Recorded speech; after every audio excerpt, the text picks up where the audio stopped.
recovery is literally the most important thing. And I've already made a sleep maxing video. Go and go and watch that first before you watch this, because if your sleep isn't dialed in, and that's the most important form of recovery, then go and fix that first before you even watch this and try and add whatever hacks I'm going to tell you in this. Because if your sleep isn't good, then nothing I say in this video is going to really be that beneficial. Okay? And like the thing is that, man, I believe in this philosophy, and that is prevention is better than cure. If you can prevent things from happening, you wouldn't even need to recover for the most part. Right? Recovery only exists if you can prevent said thing from happening. If you never really injure yourself, then you wouldn't need to recover. Isn't that right? Right? It's like so obvious, but some people, especially in MMA, don't have this mindset.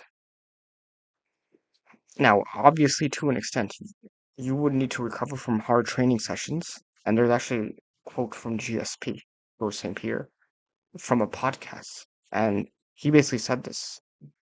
He said, "There's no such thing as overtraining, just under recovery." And to an extent, this is very true.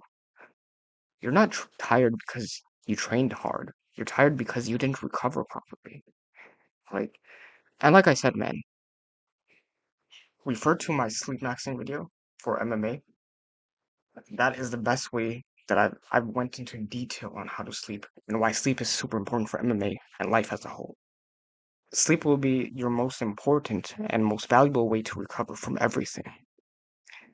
But in the meantime, wait, watch that first, and then watch this. In the meantime, if you want all that information, it's going to be in Patreon. You can join the program, BioHacking for MMA, and I go into super detail about every little thing, right? And for food, I'm going to be coming out with another video. It's going to be called "Refer to My." You'll have to refer to my diet maxing for MMA, which will be coming up soon. And just to keep it simple for now, just avoid processed foods and any synthetic bullshit that exists. Basically, any like pharmaceutical and all that bullshit. In the meantime, all that information is going to be in my Patreon, and you can join the program Biohacking for MMA. Again, like I said. Now, once you have those two things dialed in and absolutely on point, we can start focusing on these other hacks and how to maximize your recovery even further. Because those two things, sleep and diet, are the most important when it comes to recovery. But now we're going to obviously discuss like how to maximize your recovery even further after you've dialed in your sleep and your diet. Right after basically the two most important things, then we'll discuss. Okay, this is how you recovery max. Additionally, on top of those things, right? Like I said, and arguably the best way, besides those two things that I mentioned, you won't believe it, and it's the free thing. It's the cheapest thing. It's sunlight, natural UV and like infrared light, right? Basically, literally the sun is shining down through this window. Right, obviously, unfortunately, you cannot, you can't get the benefits of the sun through a window. Unfortunately, unless you have like a, there's like specific types of windows you can get that do allow for that. But just stand outside. What are you doing? Right. So the thing with sunlight, why is this beneficial? It's basically sunlight is a full spectrum electromagnetic wave. And it's basically what it's made out of is infrared light, which is basically just heat based, and it penetrates deep into your tissues. Visible light, and this basically helps you regulate your circadian rhythm and your neurochemistry in your brain. It has UV light, which is vital, ultraviolet light, which is vital for your hormones, your skin, and your immune system. Then it has UVB, which basically is something that triggers your vitamin D production, and specifically vitamin D3. And then you also have UVA. This activates your nitric oxide, which basically just increases your blood flow, right? So these five things: infrared light, visible light, UV light, UVB, UVA. Hopefully that makes sense. And together with these wavelengths, they stimulate your entire biological system, from the mitochondria to hormones, from every little thing, from your nervous system to your DNA. and it actually repairs your DNA, right? And because there's so many things that are out there that destroy your DNA, especially in the modern world, so this sunlight super important. And some of the benefits, of course, this is backed by science and even like other stuff. Basically, is testosterone. Sunlight is very vital for testosterone and growth hormone, especially when you are exposed to UVB exposure or on the skin, which is just sunlight, right? It's one of the wavelengths. It directly increases testosterone and something called LH, which is the luteinizing hormone. And it's interesting because a lot of ancient warriors, especially if you read, history, you will have people, including Spartans and even tribesmen, were basically just bathing in the sun because they knew the sun would make them stronger. Right? They would spend their time in the sun. And there's interesting studies that show that there's a massive vitamin D production when you stand in the sun. Literally just 10 to 30 minutes of full body sunlight will literally give you up to 10,000 to 20,000 IU of vitamin D naturally. And what is the benefit of this? It basically improves your bone density, your testosterone, your mood, literally your mood, bro, immune system, and your injury healing speed. So if you've injured yourself in something, or you're just sore or whatever, it will literally heal faster because of that. That's like literally amazing. And you get all this just for free. Sunlight is literally the only free source of massive vitamin D, bro, that synthesizes and that doesn't stress the liver and your body like these synthetic supplements.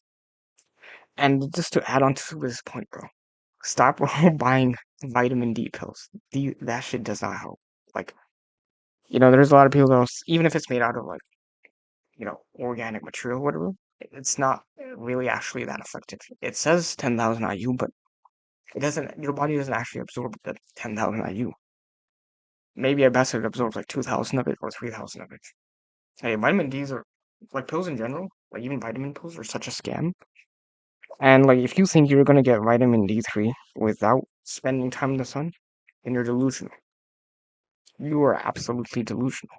Now you may be asking, but I live in a climate that and there's not a lot of sunlight. It's just maybe super cold or whatever. That's a very good, actual valid reason. And you might be like, what should I do instead? Your best bet in that situation is getting something called a UVB lamp, right? And basically what that is that it's like a lamp you can buy. I'll have this all in my Patreon, right? All the product lists of everything I'm gonna recommend, right? And I'm not gonna be sponsored by any of this, right? It's just stuff that I really like and I think is actually works. I'll never recommend something that I'm like sponsored by or some shit if I don't believe it works.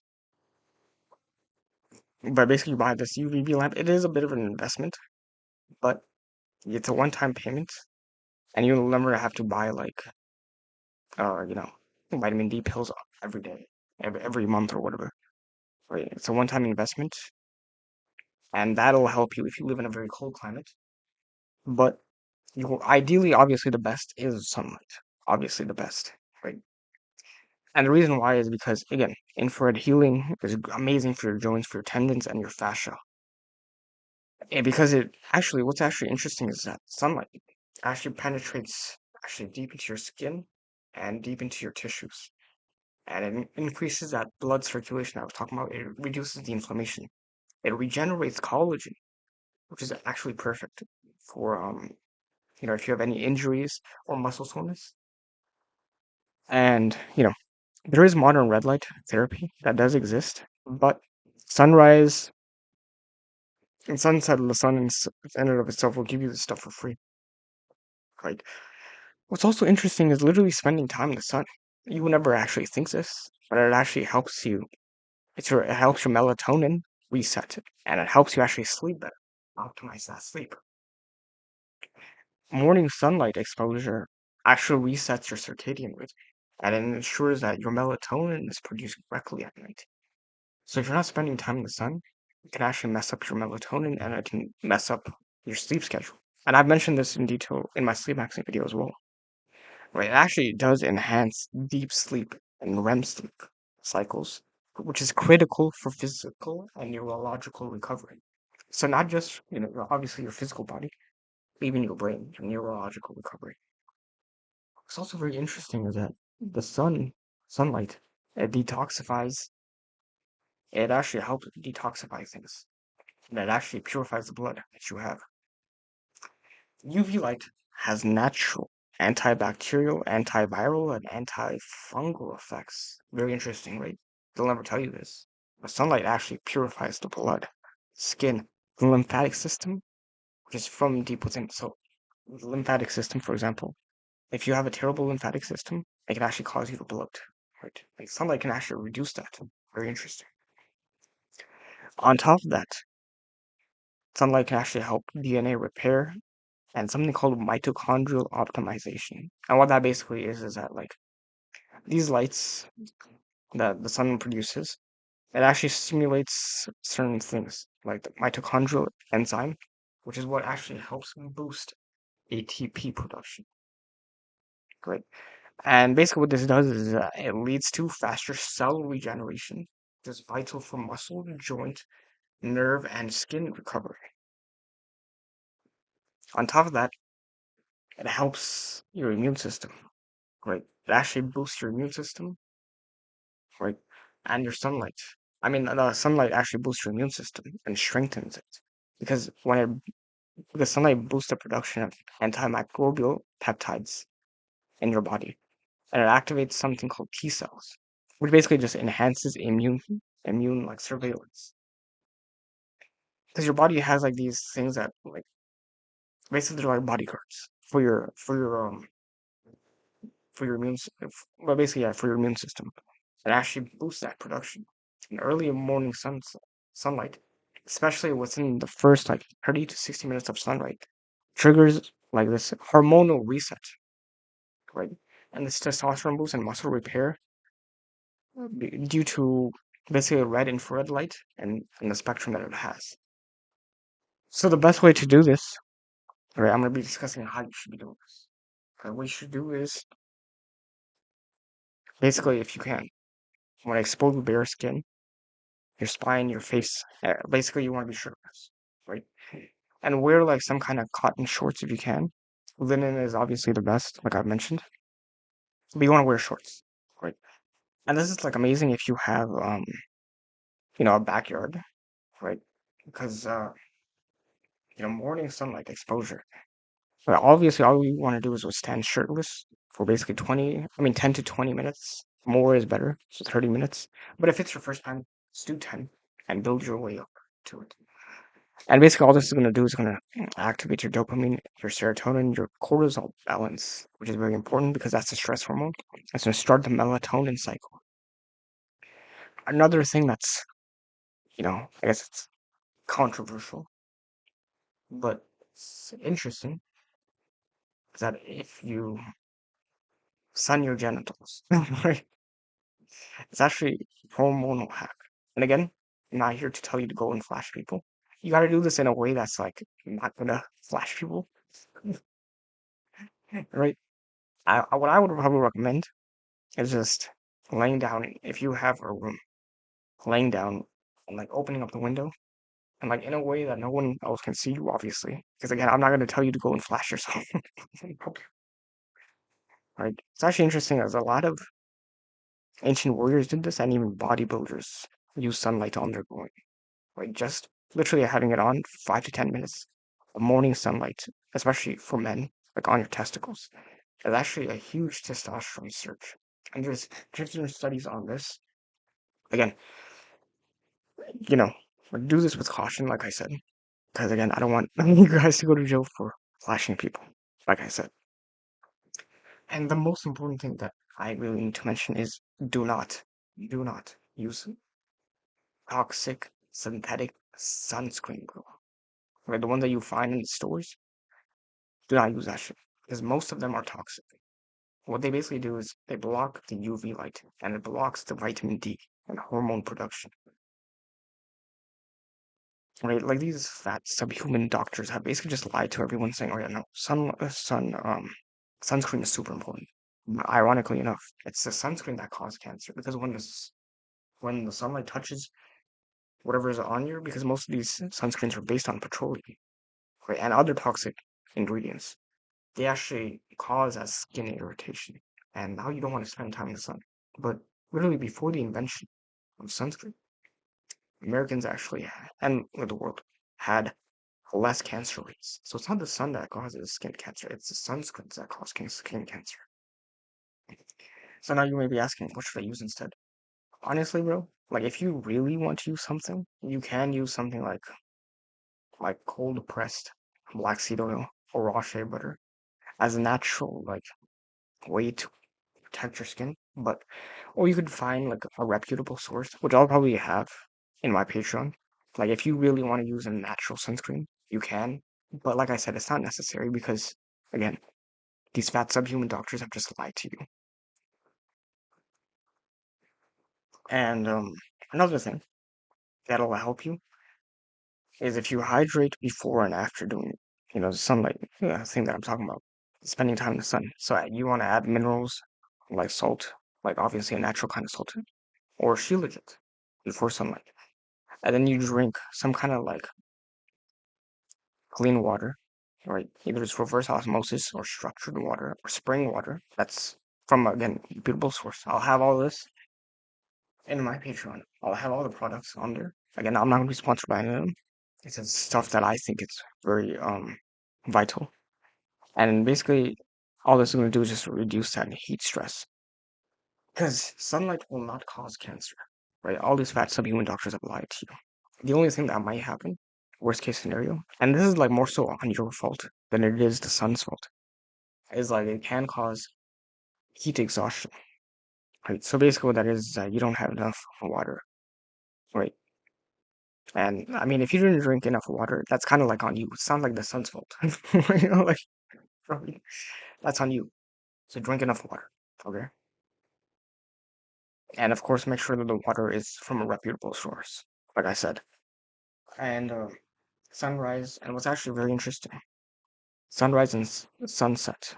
Like if you gaze, again, this is a lot more controversial than actually funny enough. And literally just looking at the sun without any sunglasses, during the you know, first and last 15 minutes. So basically at sunrise and sunset. What actually is interesting, they've done this, again, it's controversial because these fat subhuman doctors have lied to you, right? That it'll reset your hormonal clock. It'll actually improve your eye health and it increases focus. Right? Isn't that interesting? Right? Again, now you might be saying, why are you wearing sunglasses? Look, I'm just wearing it for the video because it looks cool.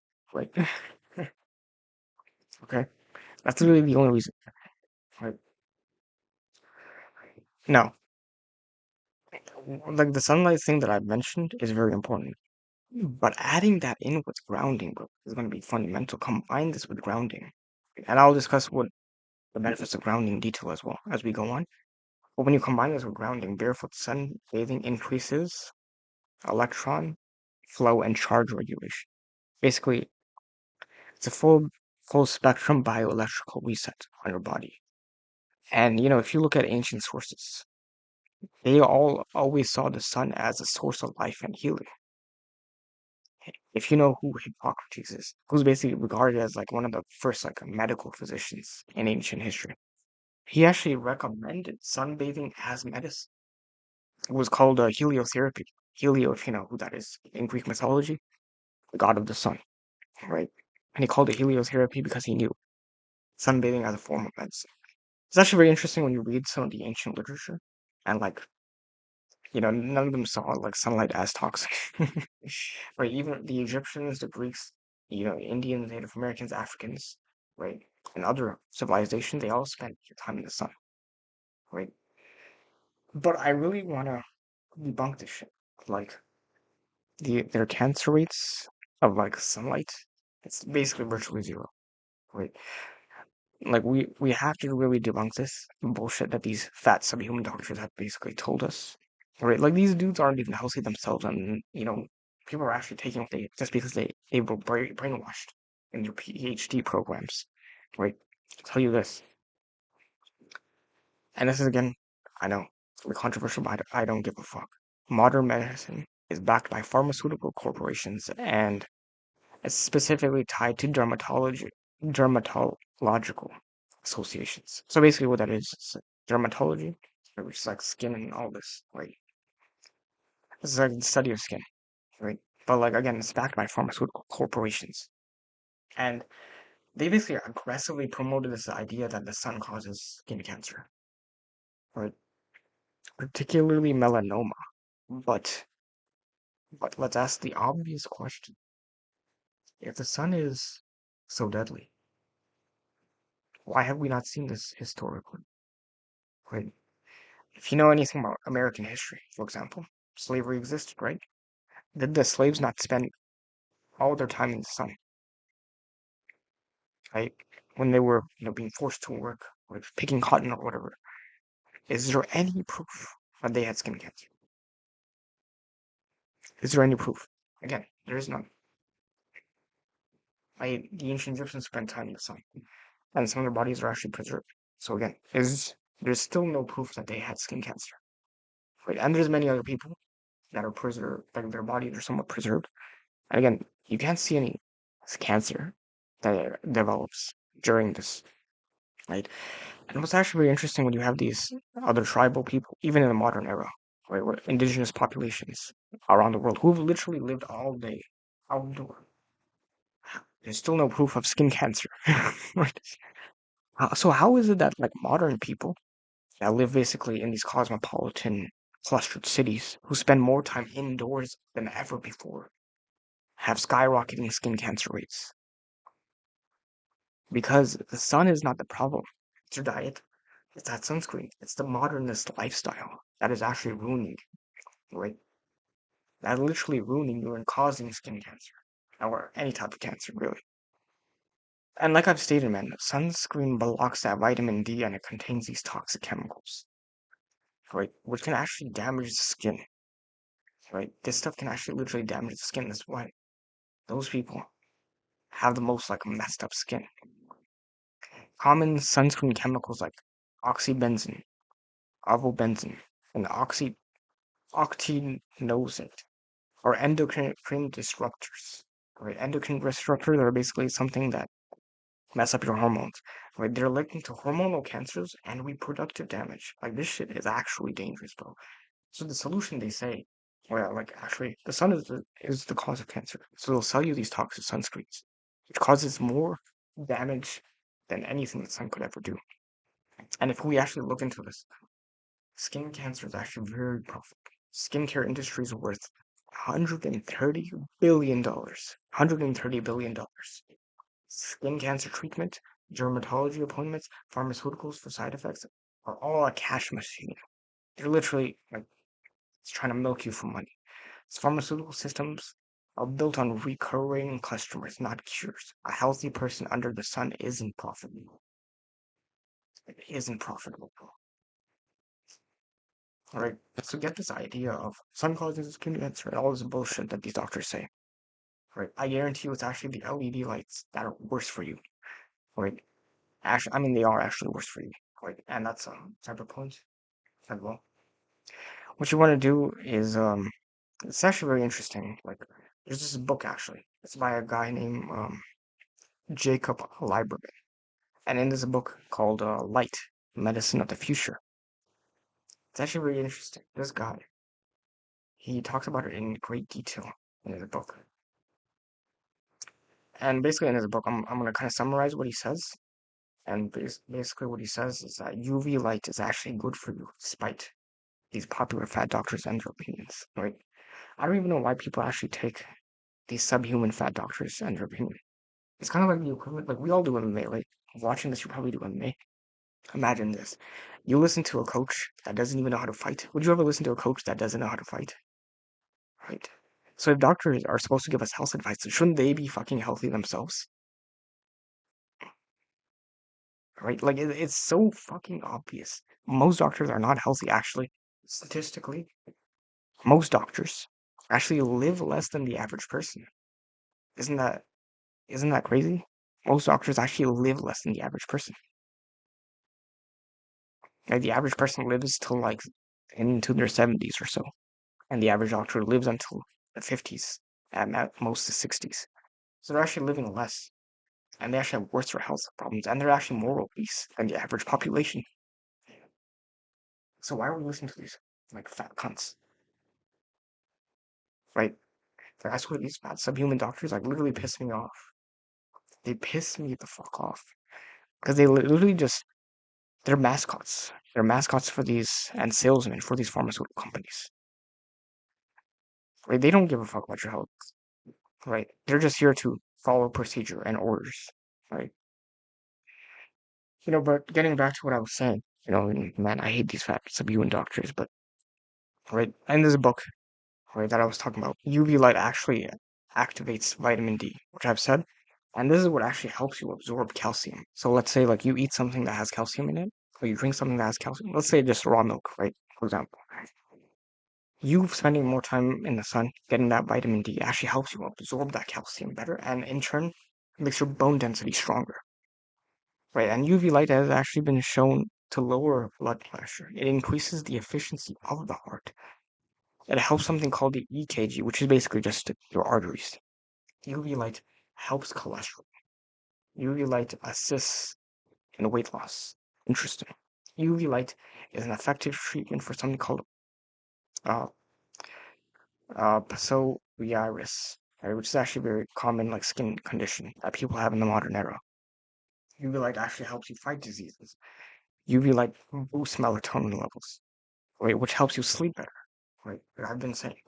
And what's actually interesting is that in this book, if you read, right, I'll just give you a small gist of what it says, right, in specifically chapter 11, right, right, UV or not UV, that is the question, right? And basically, a Lieberman, right, he basically tells like these things, right? I'll just read a small like segment of what's in the book, right?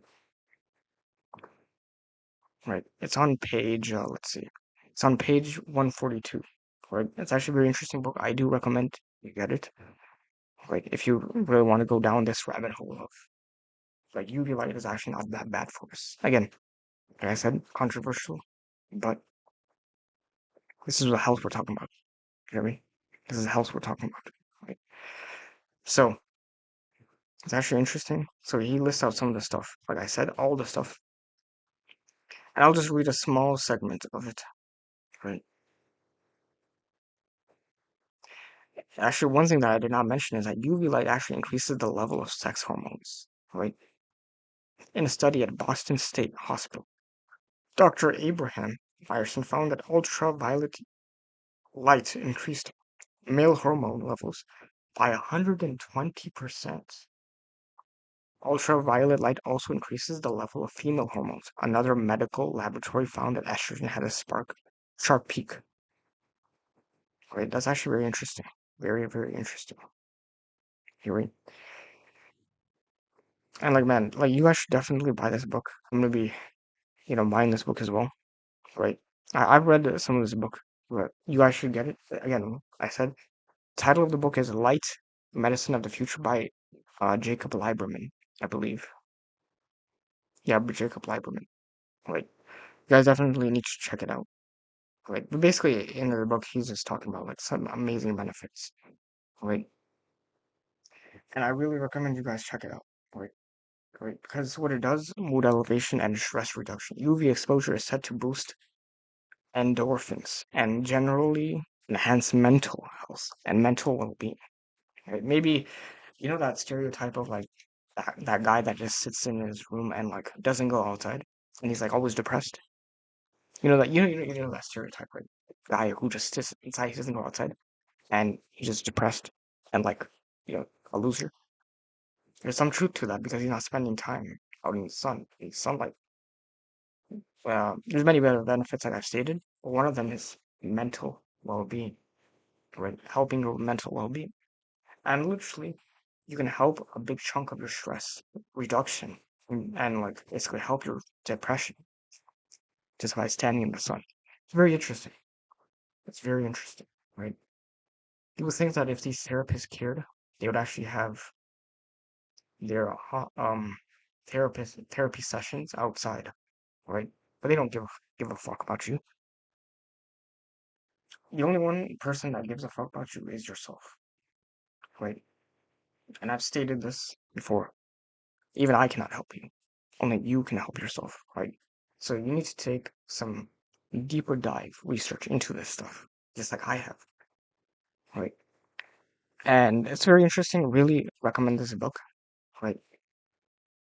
Right. What's actually very interesting about skin cancer. Like I've said, there are studies that show that indoor workers actually get more skin cancer, right? People that work indoors actually get more skin cancer. Isn't that funny? Outdoor workers get about 10 times more sun than indoor workers. And yet, indoor workers have higher rates of melanoma. Why? Why is this? Right? It's because they get short bursts of sun without melanin adaptation, and often through glass, right? Which, like I said, glass blocks out UVB. So you cannot do this behind a glass and think that you're getting the benefits. You're not getting the benefits, right? You need to have the benefit outside, bro. Outside. Okay. Right? Go outside, get that sunlight, vitamin D. Bro, it's literally free. Like nothing I'm telling you is gonna benefit. Like, I mean, I'm not profiting off of this. Like, it's literally free, right? But to deeper dive into the skin cancer thing, right, what really causes skin cancer is actually it's actually something interesting. It's more so your diet that causes skin cancer and cancers in general. Right? So things like processed foods and seed oils. Because why? Because they oxidize under sun exposure. Right? It's very interesting. And then you have these toxic sunscreens. They trap the toxins into your skin. You have chronic inflammation, stress, poor sleep, these things more so. Synthetic chemicals in soaps and lotions. Deficiencies in antioxidants like vitamin C, E, selenium. And yes, you get increased risk of skin damage, not because of the sun, but because of your toxic internal things that you have in your body from your diet and from rubbing shit on your skin. It's not the fire's fault if your skin is soaked in gasoline. Like you can't say you can't blame fire, right? If your skin is soaked in gasoline and you've been drinking gasoline, right? So sunlight does not cause skin cancer. And right, like I've said this a million times. And it's actually something like toxins, deficiencies, inflammations, misuse of sunlight that cause skin cancer. Right. So, like I said, when you're rubbing sunscreen, right, that's what actually causes skin cancer. Right. Just look at go when you go to the store next time. Just look at turn around, read the ingredients list, and you'll just search up each and every ingredient list. This is what I've done actually. And you'll be amazed. Titanium dioxide, this and this and this, right? See, benzoate, right? All these chemicals in there, and they're actually the causes of cancer. The science that they don't want you to know is that UVB actually increases that vitamin D, which is actually a cancer-fighting hormone. So sunlight actually fights cancer. Isn't that very interesting? It doesn't cause cancer; it fights cancer. It's a cancer-fighting hormone. And the sun's UVB rays are essential for your body. Right? Why? Because they synthesize vitamin D3. Vitamin D actually regulates over 1,000 genes, right? That actually helps strengthen the immune system and has been shown in studies to fight cancer growth, especially things like breast cancer, prostate cancer, and even colon cancer. It's actually low vitamin D that is actually a risk for higher cancer rates. And the sun reduces cancer risk because, again, it gives you vitamin D, all for free. And that's what pisses off these pharmaceutical companies and these doctors. Because if you can get something for free via nature, they can't profit off of it. Right? They literally cannot profit off of it. Right? You're not just vitamin D deficient, you are sunlight deficient. In order to eat food to get the equivalent of 15 minutes of sunlight, you would need so much fucking food that you just wouldn't be able to eat it. Right? And it would be it's just a crazy amount of food to get just 15 minutes or 10 minutes of sunlight. You can get 10,000 IUs of vitamin D from just 10 to 20 minutes, right? You literally don't even need to spend that much time in the sun, bro. Like if you're a busy guy, which most of you probably are, you don't need to spend that much time. Now you may be asking, what is the best time to spend in the sun? Very good question. Again, it depends on your skin pigmentation and yeah, your skin pigmentation and the time. So I've actually made it very detailed in Patreon. Basically, I describe like how which skin which skin pigmentation and how much time you're actually spending. Very little time compared to ancient humans, right? Like technically, you're supposed to be spending a lot of time in the sun. But I understand like a lot of you are probably busy, so somewhere between 7 a.m. to 3 p.m. That's the window that you want to spend time in the sun. Does that make sense? Generally, that's the time. That's the best time. And the earlier in the day, um, the less intense the heat of the sun is, right? But either way, if you're only spending 10, 20 minutes, it's not that bad. You know what I mean? You gotta like slowly adapt. Start with 10 minutes a day, build your way up to 15, then 20, then 30. Then I've even done an hour of sunlight. You know what I mean? And I honestly feel so much better after doing it. Well, actually, after I'm probably done recording this video, I'm gonna be spending time in the sun, inshallah, right? And man, it just pisses me off because having to explain the scam of vitamin D pills and fat doctors and these pharmaceutical companies that have lied about the sun. Because again, like I said, they hate that vitamin D is free from the sun, and they hate that shit. They don't want you to get natural stuff that's actually free for you, right? Even like a homeless person could do this. You know what I mean? It's like that's how cheap it is, basically. Now, I did mention grounding and benefits of grounding. So if you're doing sunlight with grounding, and you might be asking, what is grounding? Grounding, also known as like basic earthing, is I think another name for it, and it's one of the most overlooked and underrated recovery tools, especially for athletes, for fighters, for anyone really pushing their bodies to its physical limits. It taps into something, something that's super ancient, primal, and deeply healing, and that is your direct connection to the earth itself. All grounding is basically the practice of physical connection of your body to the earth's surface. Usually, this is done by barefoot walking barefoot, right, or running barefoot, right, depending on how you want to do it. I've done sprints barefoot, right. So imagine this. So we know sprinting is a hormone boost. Hopefully, if you don't know this, sprinting, I believe there's a study. Again, I don't want to misquote it. Apparently, it increases your HGH, your human growth hormone, by like a lot. And you combine that with grounding, and you combine that with sunlight. That's the ultimate life hack right there. Right. And because it really like when you do grounding, bro, it's actually a really great recovery tool that reduces your inflammation, your cortisol, and the pain that you might have by discharging these built up positive ions. When you walk barefoot on grass, soil, sand, or like some kind of natural surface for at least like 10 minutes, 20 minutes, 30 minutes daily, ideally after training if you can. What this actually helps with is very interesting. This contact actually allows for electrons from the earth flow into your body and neutralize like free radicals that you have. And it actually balances the electrical charge in your system. So your body obviously has very electrical charge. Anyone knows this, right? Right. Your body has electrical charge. And it basically reduces that chronic inflammation. Right? The earth also has a negative electric charge. Your body, especially after intense training, or any activity, right, builds up these positive charges, which are basically like stress, inflammation, heart, like free radicals. And grounding actually discharges that static, like plugging into like a healing power. So it actually helps with, maybe from EMF, maybe from if you're wearing like synthetic material like polyester, Grounding can actually help with that. So scientific studies do confirm that muscle soreness and is actually healed faster through grounding.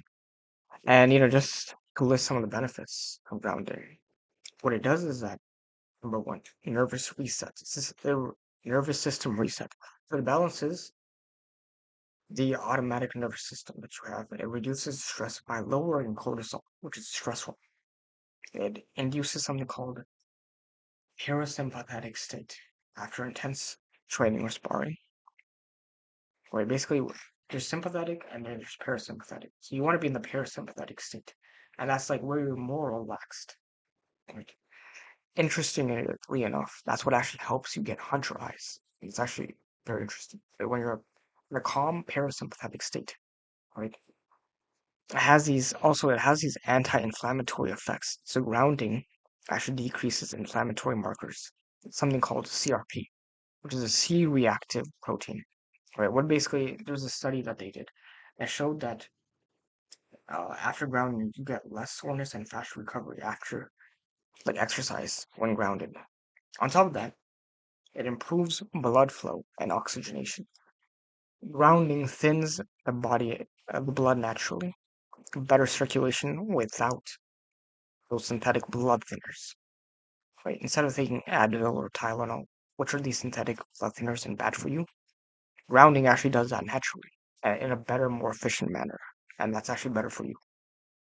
It increases oxygen delivery to your tissues for faster muscle repair. It's very interesting, right? It helps with faster muscle recovery.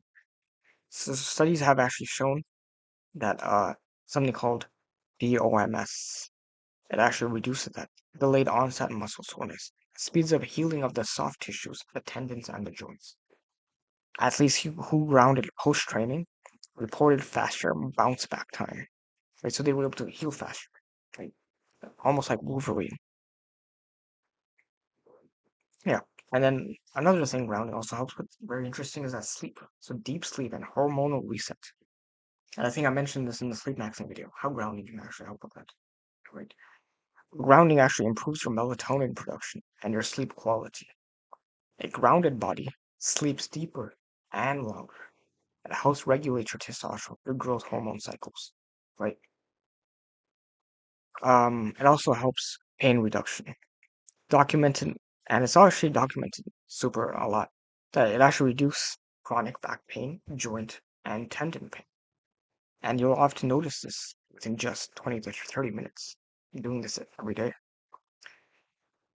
And another thing, it actually detoxifies your body and it reduces EMF discharge. So, unfortunately, since we live in the modern era, you're exposed to these EMFs from phones, from Wi Fi, from 5G, from whatever else, any electronic device, right?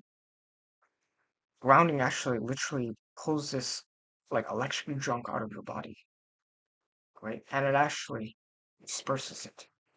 It actually assists in liver, lymph, and kidney detox pathways, right? Now, I do want to, if you are going to do grounding, I do want to say this with some caution. Make sure you're doing this on grass that isn't sprayed with pesticides, right? So if you have like grass in your backyard, front yard, especially if you live in a house, right, this would be ideal. If you don't, you might have to go to the park. Please make sure that it's not sprayed with pesticides. And make sure that there's nothing in the ground that's going to injure you. Also, what's actually interesting, I've done this like from anecdotal, right? But I'm sure there's also studies on this as well that like your feet will get stronger. And like in my backyard, I had sometimes it would be like some sharp objects, like a thorn or something. And in the beginning, it kind of hurt. What's interesting is after I did this over time, they will actually not hurt. Like I'll step on a thorn and it won't hurt. Your feet will naturally build up on a natural resistance to the ground. So this is how people, like hunter-gatherers or these tribal people that walk barefoot all the time, this is how they're able to do it on these hard surfaces without injuring themselves. And the main reason, especially if you do MMA, grounding is super important, is because it makes your feet stronger, right? So you're way less likely to injure your ankles or your toes and your feet as a whole. is actually perfect if you have recently injured your foot or leg. If you pair this up with grounding, like shadowboxing, or even like Maasai jumps, right, that would be perfect. And even sprints. And yeah, that would be honestly perfect if you can do that. I mean, I cannot tell you how many times in training I would have injured my foot or my ankle if I didn't do grounding. And it's like literally just by doing grounding, it actually builds up strength in your ankles and in your joints of the feet, right? So many times where basically my ankles would have literally been injured because of a little awkward angle from some kind of takedown or trip or whatever. I could have injured myself. Even more when my ankle buckles a little bit, I built up so much resistance that it doesn't injure it, and I just don't even feel it. It's very interesting, right? It's actually very interesting also that ancient warriors actually would rest on bare ground after battle, right? After battle, they'll just rest on the bare ground. Which again, that's an even ultra form of like grounding where you're just like there. Because and it would actually help them heal faster, right? And never on these synthetic beds that people are on. Now again, another recovery tool that we'll be moving on into is something called cold therapy. Cold therapy is basically cold showers or like some kind of natural cold water immersion, right? So ice baths or whatever, right? What's actually interesting is that there are studies that have shown that it reduces some, like I said, DOMS. It reduces joint inflammation and overtraining fatigue. Why? Because it kind of activates something called brown fat, right, which boosts testosterone and regulates recovery hormones, right? So things like cold rivers, oceans, or deep breaths, or even a cold shower, right, is actually what will help, right? And there's like these hidden. If you do cold water, and if you add like let's say mustard oil, right? Unfortunately, mustard oil does have a strong smell to it, right? So yeah, it'll actually it's an increased healing method, right? Known as something called like muscle resilience, right? So some of the benefits of doing cold therapy is that again, this is backed by research and stuff and studies in general, is that it reduces systematic inflammation, right? So cold exposure shrinks blood vessels, something called vasoconstriction, and flushes out inflammatory byproducts from muscles, joints, and organs. Once your body warms back up, this vasodilation floods the body with nutrient-rich blood, which basically is cellular regeneration. This is especially powerful if you do this like post-training from MMA. It's really great for your joints, for your inflammation and chronic soreness. Right. Another thing is that it supercharges recovery without any of that pharmaceutical bullshit. Right. Cold plunges, natural cold immersion speed up muscle recovery. Right. So again, like I said, it's going to decrease DOMS, delayed onset muscle soreness, and it helps repair tendons and connective tissue. It's better than any synthetic anti-inflammatories that block recovery signals, right? Any of this pharmaceutical, like icy hot or whatever bullshit that you that these companies want to make you take. And like I mentioned, it activates something called brown fats, right? Which basically helps you burn more calories and heats the body, right? So especially if you're trying to lose weight, this is actually really good. Cold exposure will activate the brown fat, which is just brown adipose tissues, right? Which burns white fat to regenerate this heat. So this will improve your metabolism. It will increase your insulin sensitivity and helps cut stubborn body fat that you may have. Because your brown fat is basically your body's natural internal furnace, right? And another other studies have actually shown that it will boost cold therapy will boost testosterone growth hormone and something called noradrenaline, right? So it will increase this by a lot. So give or take, depending on the study, it could be about like 250% increase in something called norepinephrine. I'm probably butchering that pronunciation, unfortunately. But basically, what that is It's going to give you more mental clarity and energy. What it'll also do is increase the dopamine that you have, right, which is basically the motivational like thing that's in your body, the motivational hormone, by up to from 200 to 500%. It stimulates androgen receptors, which is actually better for your testosterone response over time. Androgen is actually what you should be increasing, right? Testosterone is important, but androgen is even more important. And cold therapy increases that. It will actually it reduces cortisol, right? Which is again, like I said, the chronic stress hormone.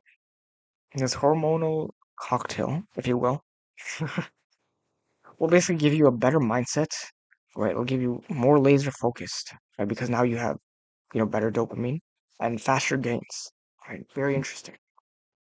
It will also train your nervous system, right? The cold pressure actually teaches you to be calm under pressure.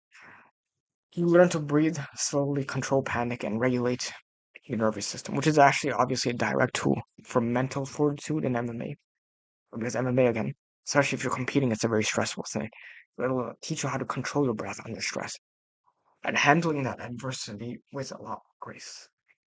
And cold resets your system.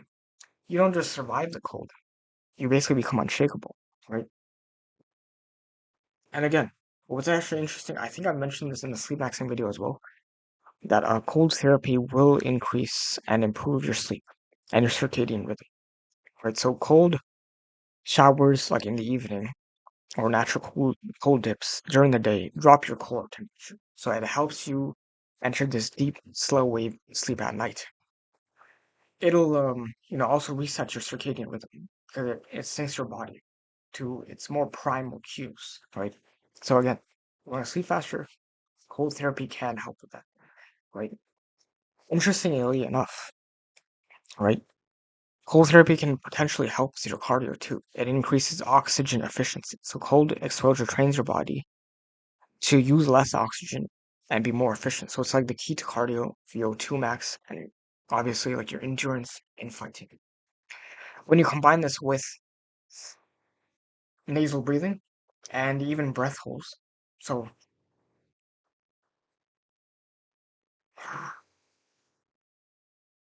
it becomes a cardiovascular multiplier, right?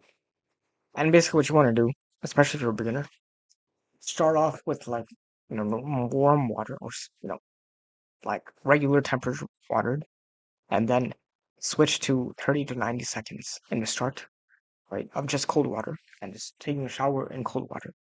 Do this for 30 or 90 seconds in the beginning. And then you want to eventually build up the tolerance for 3 to 5 minutes. Especially if you do this in the morning, it's going to energize you a lot.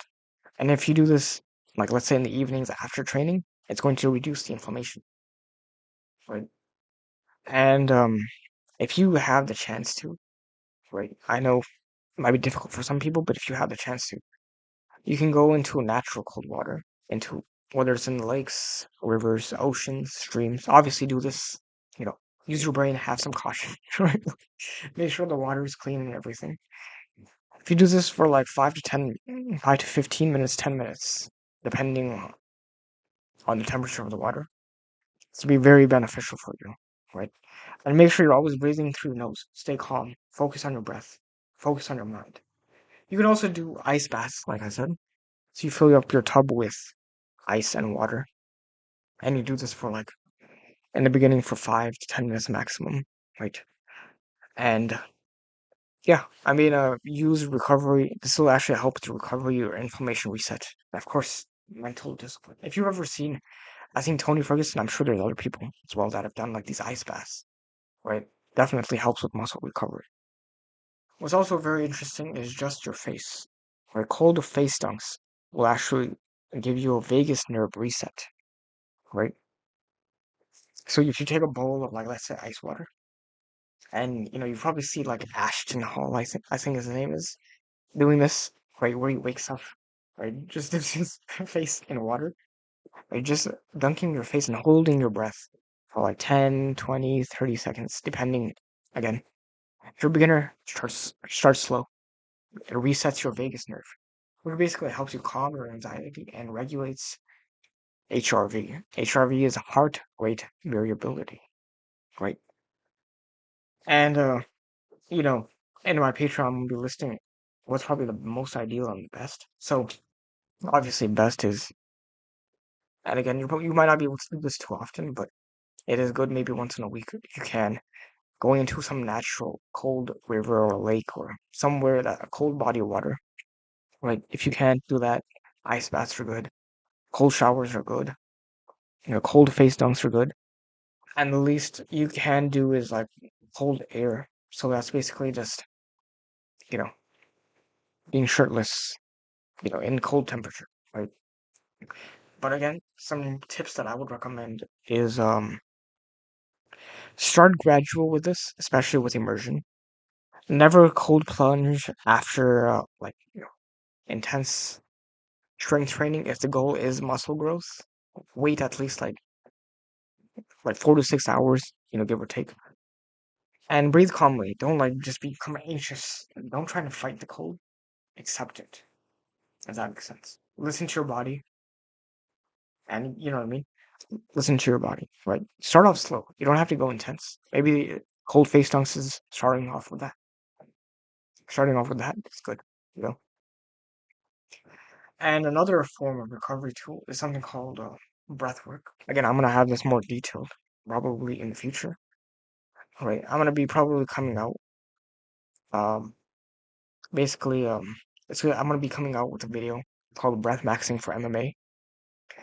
But in the meantime, you can join my Patreon and you can join the program BioHacking for MMA, where I do have this stuff in more detail. All right. But just to, basically, give you a gist of breath work, right? It's basically just oxygenation and nervous system reset. So there's like the deep belly breathing or Wim Hof style, like cold breath training that improves your lactic acid clearance and improves your nervous system reset and gives you more mental clarity. Just like 10 minutes of post training breath holds can actually help with your diaphragm, and your breathing enhances tissue oxygen repair. And, obviously, again, like I said, I'm going to be coming out with a video focused specifically on breath because I think that's very important, right? But in the meantime, like I said, you can join the Patreon and the Biohacking for MMA program. That'll help you with that. And another thing, interesting, red light therapy. So you can get this from the sun, or there are tools that help that you guys can see. Stop wondering. It's hard to say. You guys can see. Like, see that red light therapy? You can get like a bigger version of this, like a red light panel. But like literally just having this like against something, right, on your knee or whatever, will help a lot. Like red light therapy. Why you want to do this? Because red light at the will stimulate something, right, at the mitochondrial level. Right. So basically what that means is it's gonna give you faster recovery at the cellular level. And it's gonna help repair joints, tendons, scars, and even brain fog. Isn't that interesting? Now you can get this from the sunlight, right? If you want to extra boost this at nighttime, let's say, right? Or you live in a place that doesn't get that much sunlight, you can use that. Again, you would probably have to get like a bigger thing, right? In the UVB lens that I've mentioned, right? So I actually do have on my Patreon where product like a product list of where you can get these infrared lights and the best ones because you do want to avoid certain lights that I'm going to be discussing, right? But before we do that, what is red and infrared light? It's basically like a specific wavelength, like of natural light that will penetrate deep into your tissues, into your muscles, and even into your organs. They are part of a natural spectrum of sunlight, right? And firelight, the same light that ancient humans were constantly exposed to under the sun, of course, right? So what's actually interesting is red light. It penetrates your skin and your superficial muscles, right? So natural sources, you can get that from the sun, from even firelight, and from fire itself. So like if you're near a campfire, something. or if you have a fireplace, right? That can help as well. Sunrise, sunset, like I said. And there's near infrared, right? Which is actually a deeper penetration through to the muscles and to the joints and to the bones. And you can get that again from the sunlight, from like hot coals or sauna stones, right? Now you may be asking, why should I do this? Or why should I do this? Right? I'll tell you the benefits of this. What it's going to do is that it's going to give you cellular repair, right? This infrared light is going to boost something called ATP, right? Which is basically just the energy production inside your mitochondria, right? So when you have more ATP, you're going to heal faster, you have stronger muscle contractions, and deeper recovery. It's also going to reduce inflammation and joint pain. So red light actually down-regulates inflammatory things in your body, and it increases antioxidant enzymes, right? And it helps your joints recover, your tendons repair, and right, especially if you if you were training or if you competed, it's going to reduce that inflammation naturally, right? Or if you've injured yourself, right? So, like for example, sometimes if I ever tweaked my knee or I have joint pain or whatever, I'll just take this and put it there for about like, you know, depending on how intense it is, maybe like 10 minutes, 20 minutes, right? Right. And I do actually end up feeling a lot better, especially when you do it consistently. It helps with that. What's also interesting is that it improves blood flow and oxygenation. It releases something and it increases nitric oxide, which basically dilates the blood vessels and enhances your blood circulation. And gives you faster nutrient delivery and waste removal. Right? So muscle regeneration plus less soreness, if that makes sense. So, and it enhances your testosterone and your hormone balance. So when you apply this to, let's say, you know, your testicles, right, or your natural, or your lower body, proper safety, of course, right. Like I said, you don't want to. I'm not going to tell you to go flash people. The red light can increase testosterone levels naturally because it's going to be supporting something called the Leydig cells, right? Which basically, when you support these cells, it's going to boost your natural strength, your energy, and your recovery without injecting any pills, without any, you don't inject pills, but, any injections or pills or whatever bullshit these pharmaceutical companies try to sell you. You can do it through red light from the sun, or you can get a device that has red light in it, right? And it's going to heal your skin, and it's going to, like let's say you have scars or wounds or whatever. It's actually very interesting is that the red light actually stimulates collagen production, and it actually helps your skin heal faster. So if you have like a scar or whatever, in theory it can help, right? But you will probably have to do this pretty consistently, right? Now you may be asking, how would you do this? There's many ways to do this. Like I said, sunbathing for 10 to 30 minutes during sunrise or sunset, because that's when these infrared lights are more dominant during that time, during sunrise or sunset, right? You can also sit around a campfire, or if you have you know, what are they called? A fireplace. Yeah, fireplace that also helps because you can. There's also infrared saunas, right? If you have the ability to get one, or if you can, there's some gyms that have them, right? That would be great. You can also use red lights or red filters in your bedroom. Even I know some people do this at night, right? You can do this really anytime. But also one thing you want to do is replace like these blue LED lights that have like these basically LED lights can be negative, right? So you do want to be careful of that. Now, if you want to use something like this that has red light in it, right? This will still work, you know what I mean? Again, this will not replace the sun, like I said. But if you want to go the modern route, and it's still in a way natural, right?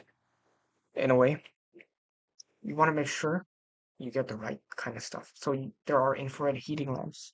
These were originally, funny enough, used for reptiles, but now they're a biohacking tool, right? There's a full body red light beds This is used by a lot of pro athletes now, right?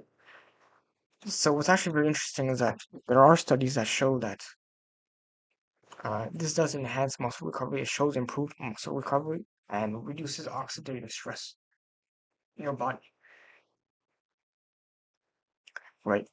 It also increases your testosterone when, especially like I said, when you apply this to your, your testicles, it increases something called T production, right? And red light improves healing and reduce inflammation, right? And especially in like people that have a tendinopathy, right? Patients like that, it actually reduces that inflammation, right?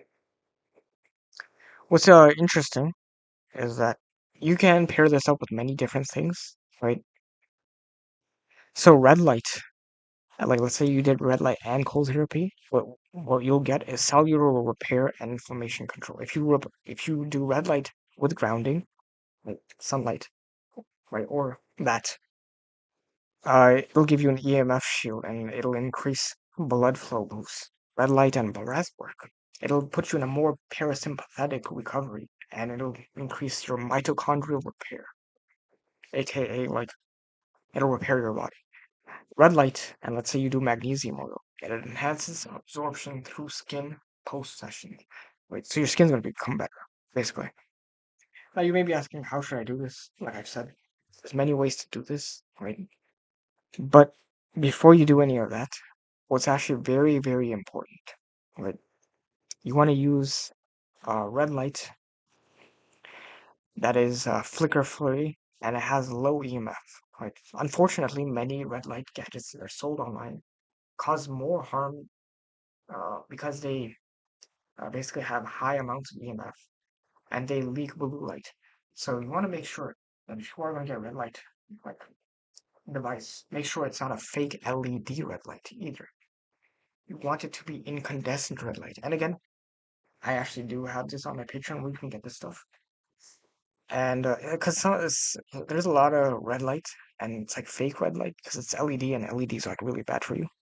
So again, be careful. You don't want to get scammed and buy like some kind of like $2,000 LED red light and then you find out it's LED and it's bad for you. Right. What's actually also very interesting is fire gazing. Right. So make sure that you're getting the right kind of red light. Okay. I do have in my Patreon. Join, and it's in the biohacking for MMA program. Click the link below and you can join. Right. You can join. Absolutely. And I recommend it. Because I've everything that I've said in there, not sponsored by any of them. I just want to give you guys real natural health advice. Right. And what's actually very interesting about, everything that I've stated, some ancient cultures, right, would use fire gazing, and which is basically just sitting by a natural fire for hours after battle, right? And you'll see these especially in the post rituals that people had with fire. Right? You might have seen it, right? Especially these hunter gatherers, or it could be even in like ancient societies, right? Right. It's very interesting indeed, right? And again, right? Like I said, make sure that if you are going to get a red light device, make sure it's real, right? And you want to make sure it's incandescent red light, right? Now another tool that's very fascinating is massages, friction massages. Now you can use many different types of things. You can use gua sha or even scraping, right? If you can find someone that does this, that would be amazing, right? But I have something. I had a gua sha too, but I couldn't find it, fortunately. But this is exactly what it looks like. It's like a scraping tool. You might have seen it. It's pretty popular, right? This is a gua sha tool, right? Very interesting, right? Now, why do you want to use something like this, right? When you use a natural tool that's made out of, you know, bones or jade or a horn of an animal or wood or something, you scrape the sore areas. What it does, it releases fascia tension. It removes waste buildup and it stimulates the lymphatic system and the blood flow in your body. And within traditional like Asian medicine, East Asian medicine. The belief is that wherever there is stagnation, there will be pain. If you remove that stagnation, you remove the pain, right? This is the philosophy that they have, and it's very interesting, right? Because modern Western medicine, man, fucking, you know, it's a drug for this, a drug for that, right? These techniques actually involve applying firm pressure, friction, you know. Now you can use your hands, like from a massage guy, or some guy who gives massages or whatever, professional, or you can use tools, or you know what I mean. And it's actually very interesting when I did travel overseas and I did go and I wrestled, right? They would have they would give massages once a week to the wrestlers there. You don't see that in America, unfortunately, right? They would have some kind of oil they would rub you down with. And it's like the wrestlers would do this with one another. And it's like, you in America you have to pay like I think it's like 75, $100 for a massage, right? But it's like, other places that have this bond with each other where it's like, you help me relax, right? Pause, right? You massage and then you do it the other way around, right? Unfortunately, we don't have that right? This in America. I don't know why, right? Right. It's unfortunate, but I think a lot of fighters would be so much better if they did this, right? Right. If you have a close friend that can help you with this, use it. You're right. Yeah. Right. And help each other. Right. But what's interesting about these friction massages, um, or gua sha or scraping, right, is that you may be asking, how does this help, right? What it does is it breaks up stagnant fascia, the scar tissue that's in your body. It stimulates microcirculation, which basically is going to give you new oxygen-rich blood flow into that tissue, right? Flushes metabolic waste and toxins. It stimulates the lymphatic system, right? If you have a poor lymphatic system, it can bloat your face, right? Or bloat the body in general. And it decreases local inflammation. It triggers you to stay in this parasympathetic nervous system for deep relaxation. Now, or you may be asking, what are the benefits for fighters? So when you massage, right, in this way, it's going to break down knots that are in your body, adhesions, scar tissue, right? And this could be from training, from kicking, from grappling, from wear and tear on the body. Fascia gets glued down. So scraping actually releases that and tears apart the glute and returns the elasticity. So if you're like super stiff, it's gonna help with that. It's gonna open up mobility in tight muscles. So if you have like hips locked, shoulders that are super tight, or calves that are super stiff, the gua sha tools, right? This is not technical. I mean, it's like a strong word, but right, a gua sha tool, some kind, it releases the myofascial that's that are holding you back, right? It's also going to relieve chronic pain, right? Especially in tendons, which are perfect for shin splints, for elbow tendonitis, for IT band tendonitis, for hamstring knots, for neck stiffness, any type of stiffness that's in your body. It's going to release that chronic pain, especially in the tendons, right? It's going to trigger a healing response. It's kind of like, in a way, like control damage. It's like how you're working out your muscles, you tear a little bit, right?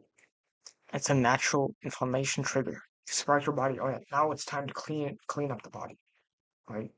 It's like lifting weights breaks down, right, to the muscles so that you can rebuild.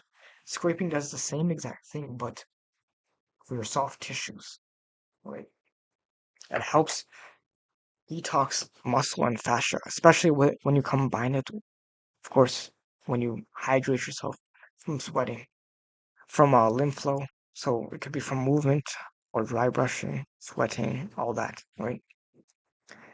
And what's very interesting is when you look historically at this, ancient warriors and civilizations, right? You'll see like Chinese warriors actually use gua sha during battle campaigns. Very interesting.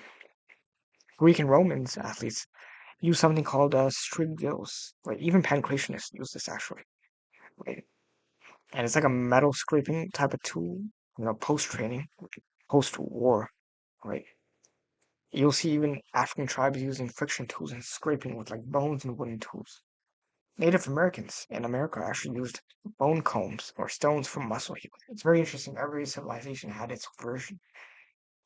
Now you may be asking, can you combine this and use something else on the skin? Like, yeah, you can. You want to use something that's a natural, absorbable, like type of oil, basically, right? So you can use black seed oil. You can use olive oil, castor oil. You can use tallow balm, which is basically like beef fat or animal fat, basically. Magnesium oil. You can infuse a herbal oil. So there's things like arnica, comfrey, or turmeric. Right? These types of oils that'll really help. Now, when you do this and you notice, let's say, red marks, what do these mean exactly? These red marks or purple marks that are called, I believe in Chinese, it's like called sha, right? These aren't really bruises, they're blood stagnations that rise to the surface. It basically means is that your body's trying to expel old waste from congested tissue. And these will usually fade in about 2 to 4 days within a week or so, right? Maximum. And it's going to indicate a successful treatment, right? And it was actually very interesting that there are studies scientifically that have shown that gua sha increases microcirculation and improved tissue oxygenation. Right? There's other studies that show that scraping tools actually help with chronic neck pain and shoulder pain, and that basically it's going to help improve your mobility. Right? Fighting, of course, is very beneficial, and it's going to reduce inflammation. Gua sha actually activates the immune system and anti-inflammatories in the body. Right? And of course, there are precautions you should take. So don't overdo it, obviously. Right? So if you feel like you have nerve pain or extreme bruising, stop, obviously. It's not ideal right before to do this right before competition or training because it can fatigue you, right?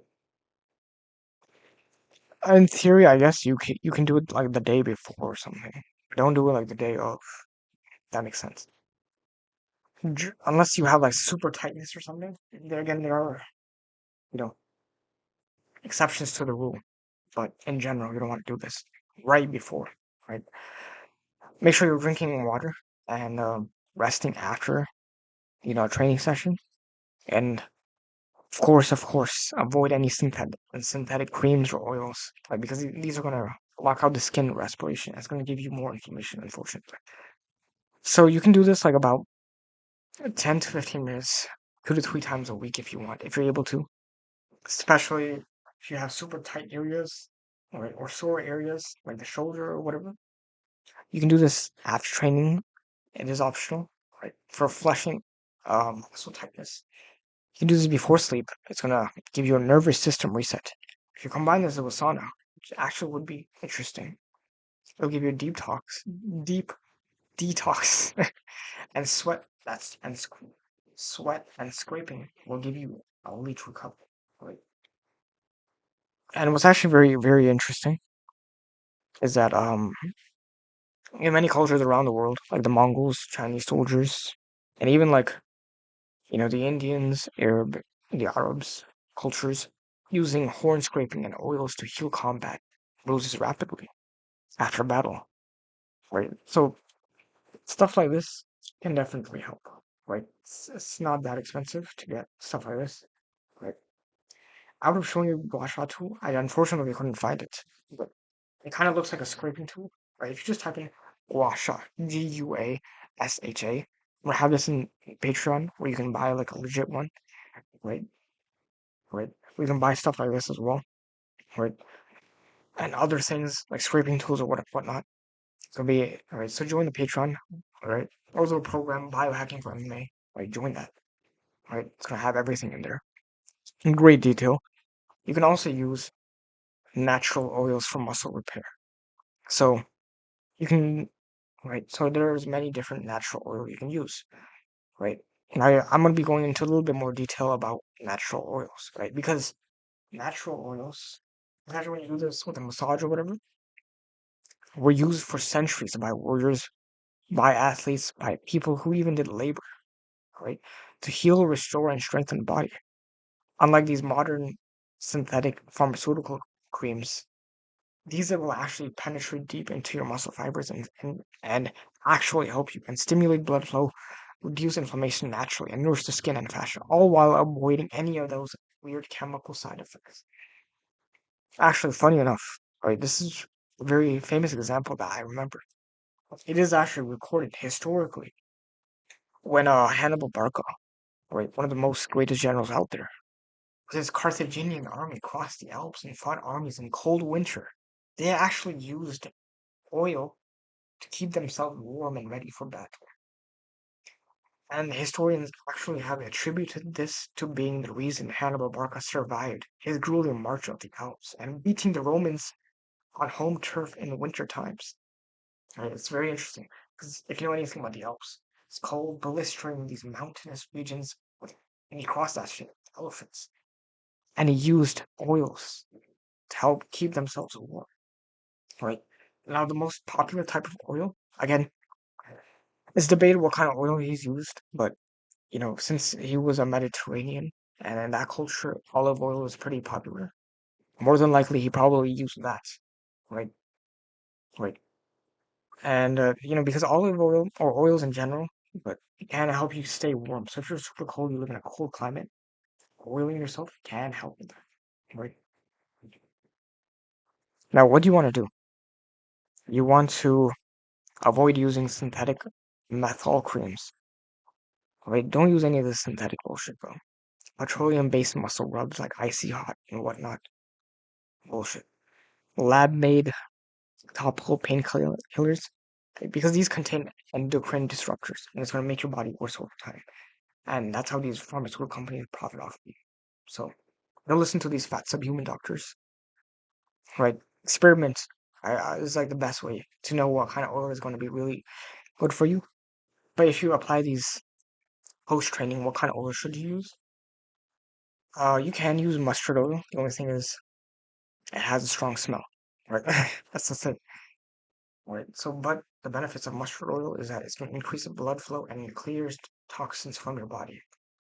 Olive oil, like I said, it has anti-inflammatory and tissue nourishing properties. Castor oil is like really amazing. It really goes deep into the skin. It gives you a really deep detox, and it's great for facial relaxing. Black seed oil reduces inflammation and pain. Like, so if you use this with basically deep rubbing or like a hot towel, right, wrap, amazing, right? And I'm gonna go over each oil, right, so or some of them at least. And again, if you want more detail, join the Patreon, join the program, BioHacking from MMA. And, we'll start off with castor oil. Right? Castor oil is a very deeply penetrating oil. It was used by Egyptians and Indian Ayurvedic healers. Right? It's very interesting because the benefits, like I said, it deeply penetrates the fascia and soft tissue. It reduces inflammation by increasing that lymphatic flow. It boosts circulation for muscle benefits, like your muscle bellies and your joints. It's ideal for chronic tightness for when you overtrain or you have nerve pain. So there's many ways to use this. You can just apply castor oil just like that, or you can slightly warm it up and apply it with friction. If you want to, you can wrap yourself some kind of cloth, natural cloth like cotton cloth, for 30 to 60 minutes. You can do a full body. I've done that as well. Right, that works as well. It's really up to you how much you want to do of this, of any of the oils in general. Right. You can also use black seed oil, Nigella sativa. Right, which is like this is amazing. It's an anti-inflammatory king of oils, right? And of course, it's sunlight, right? Some of the benefits of this include natural inflammatory and muscle pain relief. It reduces oxidative stress and when you overtrain your muscles. It's great for muscle soreness, right? Arthritis and even stiffness. It's gonna help with that especially. So how would you use this? What you can do, you can mix this with olive oil or massage it directly. That's fine as well, right? Into sore muscles. It can also be consumed daily as well. You can actually drink this oil, right? This is a small amount, right? Don't drink a whole lot. You can use droplets or you can use small, like not a teaspoon in the beginning, but like you can use like 1/8 of a teaspoon, 1/16 of a teaspoon, and drink that. That helps, right? Especially on an empty stomach in the morning is good. It can also be used, consumed daily for internal recovery. Right? Amazing and anti-inflammatory. You can also use arnica oil, right? Especially if you have bruises, and this was used by people that are called mountaineers, right? The benefits of this is that it rapidly reduces bruising, swelling, or trauma, right? Let's say you have a bruise or some kind of swelling or whatever, to help with that. It calms soreness and deep tissue injury in your body, or so you have strikes in your body, right? It promotes cellular regeneration and soft tissue. And again, if you apply this on, like, let's say, any joint pain or bruises or trauma areas that you have, avoid broken skin, of course. Like, but let's say you just have joint pain in your elbow, apply it there. Right. Another thing you can use magnesium oil. Magnesium oil is really good for cramps, and it neutralizes any cramps that you're going to get. You do not apply this topically, of course, minerally to the skin. So the benefits of using magnesium oil is that it relieves muscle cramps and tightness instantly. It boosts ATPG production, right, which will give you more energy to your muscle cells, and it recharges depleted muscles post training because you do lose magnesium when you're sweating, right? So how would you use this? Basically, just you can get a magnesium oil, make sure it's sourced correctly, but I'll have this in my Patreon and biohacking folder. Right, really recommend you guys join it. What you can do is spray directly on sore spots and across large muscle groups. Right, it's best absorbed, on your feet, on your abdomens, on your thighs, right? But low key, you can kind of spray it almost anywhere, right?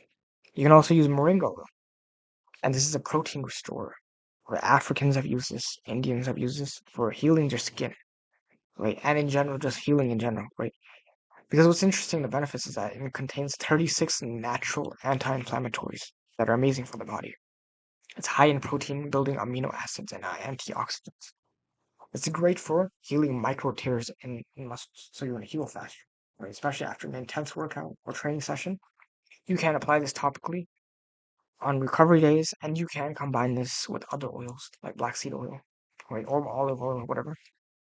Speaking of olive oil, this is also really great. A lot of cultures have used this, right, especially in the Mediterranean, but other cultures have used this. It's a classic recovery oil, right? It was used by ancient Greeks, Romans, Middle Eastern cultures and warriors, right? The benefits of this anti-inflammatory and it's rich in antioxidants. Right? It helps joint pain and muscular stiffness. It contains ileocanthal and it's a natural pain reliever. So how do you use this? You combine this with other herbs like rosemary or turmeric. Right? You can combine it with other herbs, or you can just use it regularly. Right? Actually, it's actually really good if you apply this with, you know, you can apply it warmly after like a sauna or a bath or a deep stretch. Right? Amazing, amazing oil. And like I've mentioned, mustard oil. Right? So it's an amazing blood warmer oil. Right? So again, Indian Ayurvedics have used this.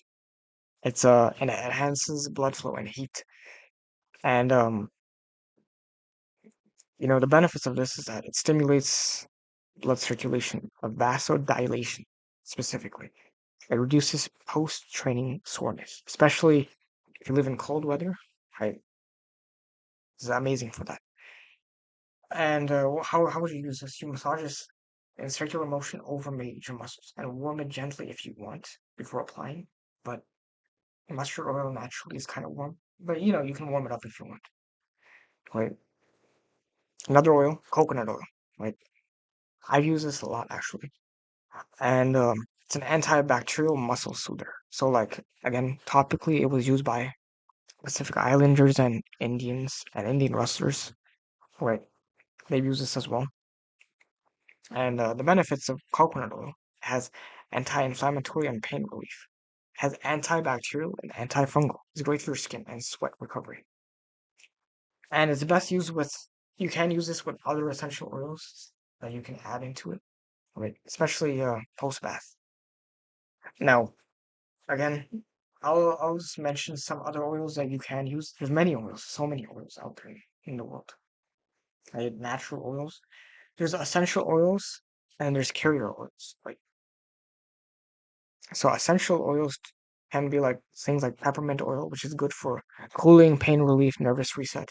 Eucalyptus oil, amazing for respiratory and muscular clarity. Frankincense oil, it's amazing for joint and tendon support. Turmeric oil, it's a very potent anti-inflammatory compound. Rosemary oil, amazing for circulatory stimulant, and it helps you enhance focus. It's a focus enhancer. Right, if you use this, these are essential oils you can use in small amounts with a base oil like castor oil, olive oil, coconut oil. Right. So some combos I can give you guys is that if you combine this with castor oil plus black seed oil plus turmeric oil, it's really amazing for a deep recovery session after MMA practice or competition. Magnesium oil plus peppermint is amazing if you do this before stretching or you do this post training, right? Olive oil plus rosemary plus arnica oil is amazing for daily recovery or DOMS, right? Coconut oil plus frankincense plus eucalyptus oil is really good if you for soothing inflammation and protecting the skin. Right. So many combinations you can guys can combine them in many different ways, right? Depending on what you actually need it for, right? Right. Your situation will probably be different from everyone. And again, don't be afraid to experiment. But before you start oiling yourself, I do recommend doing a batch test to make sure that your body doesn't negatively react to any of these oil, which more than likely it won't, right? Right. Well, basically, what you do, you take a small amount of the oil, just apply it, like small amounts on your forearm.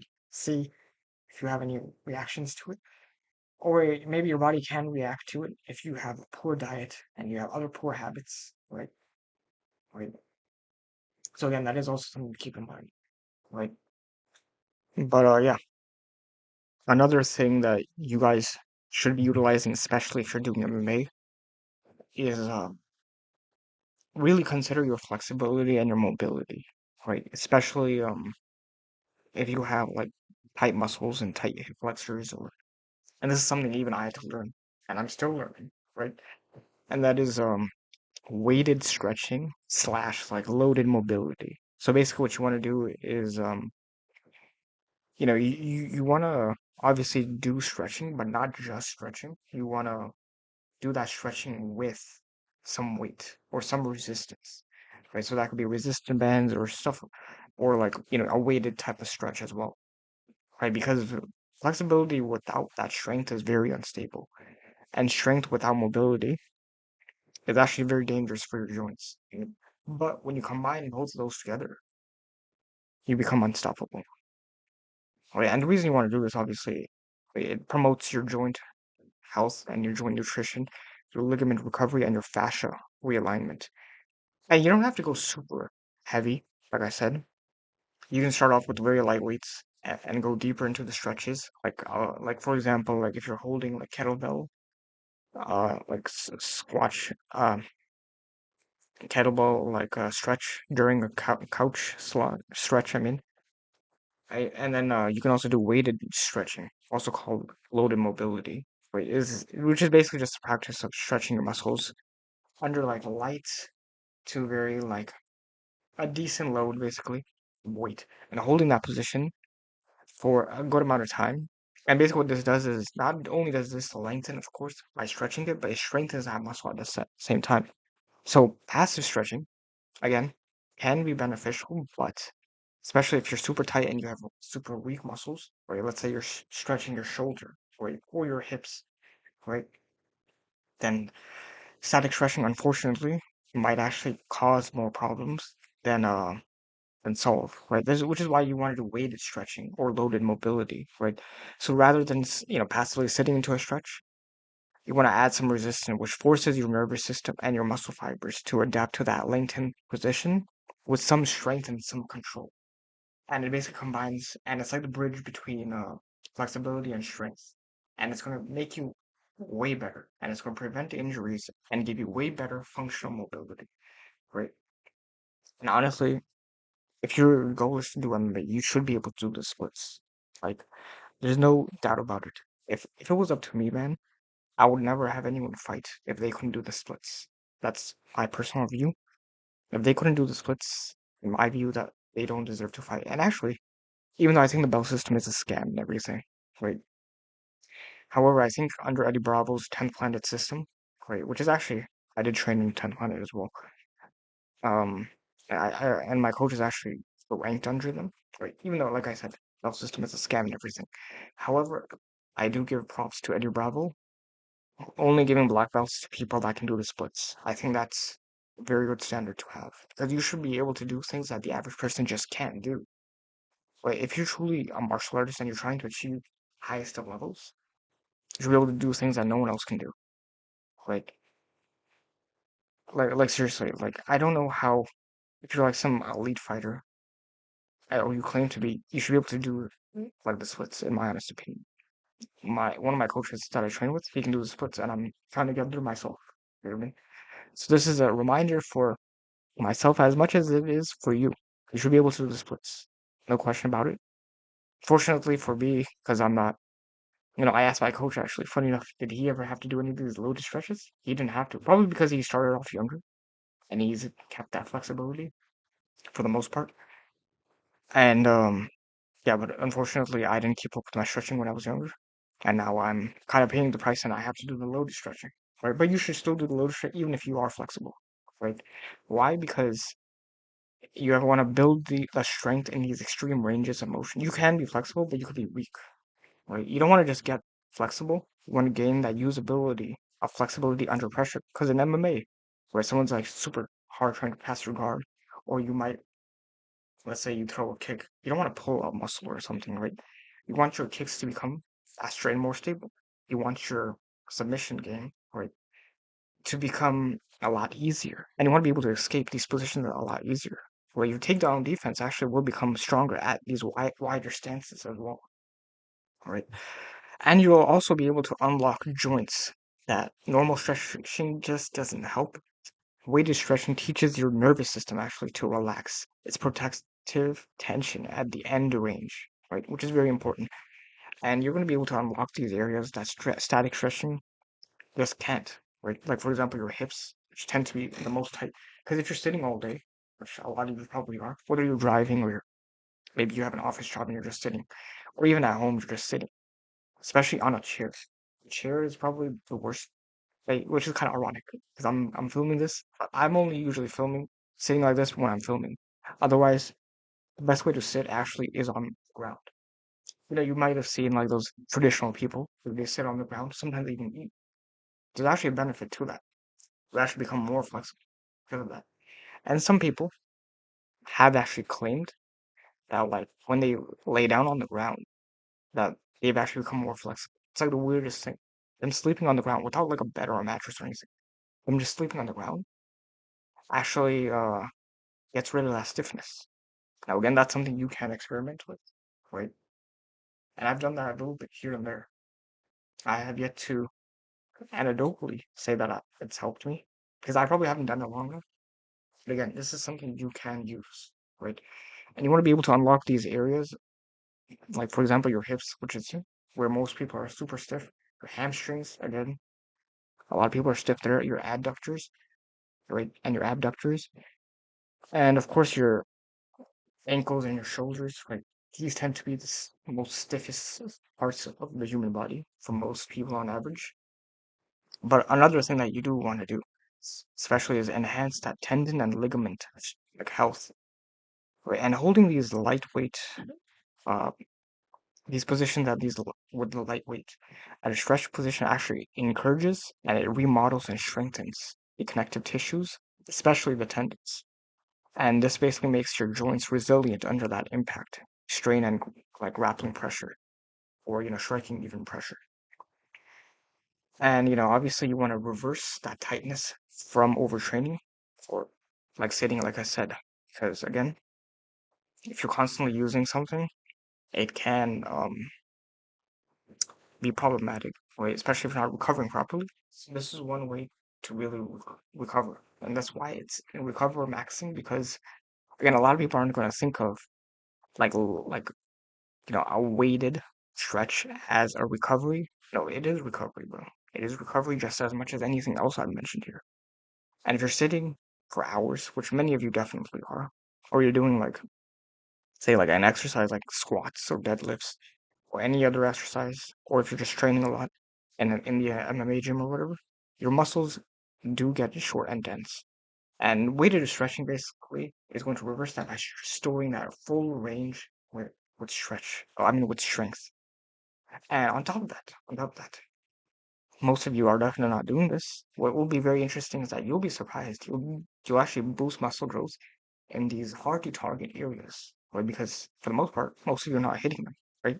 So you're actually leaving a lot of the gains at the table. Like for example, like your hamstrings. If you're not strengthening your hamstrings and these elongated positions, right? Your lats, your chest, your hip flexors, of course, and your adductors, right? This is all going to be in my Patreon, of course, in the biohacking for MMA, right? I'll explain these, of course.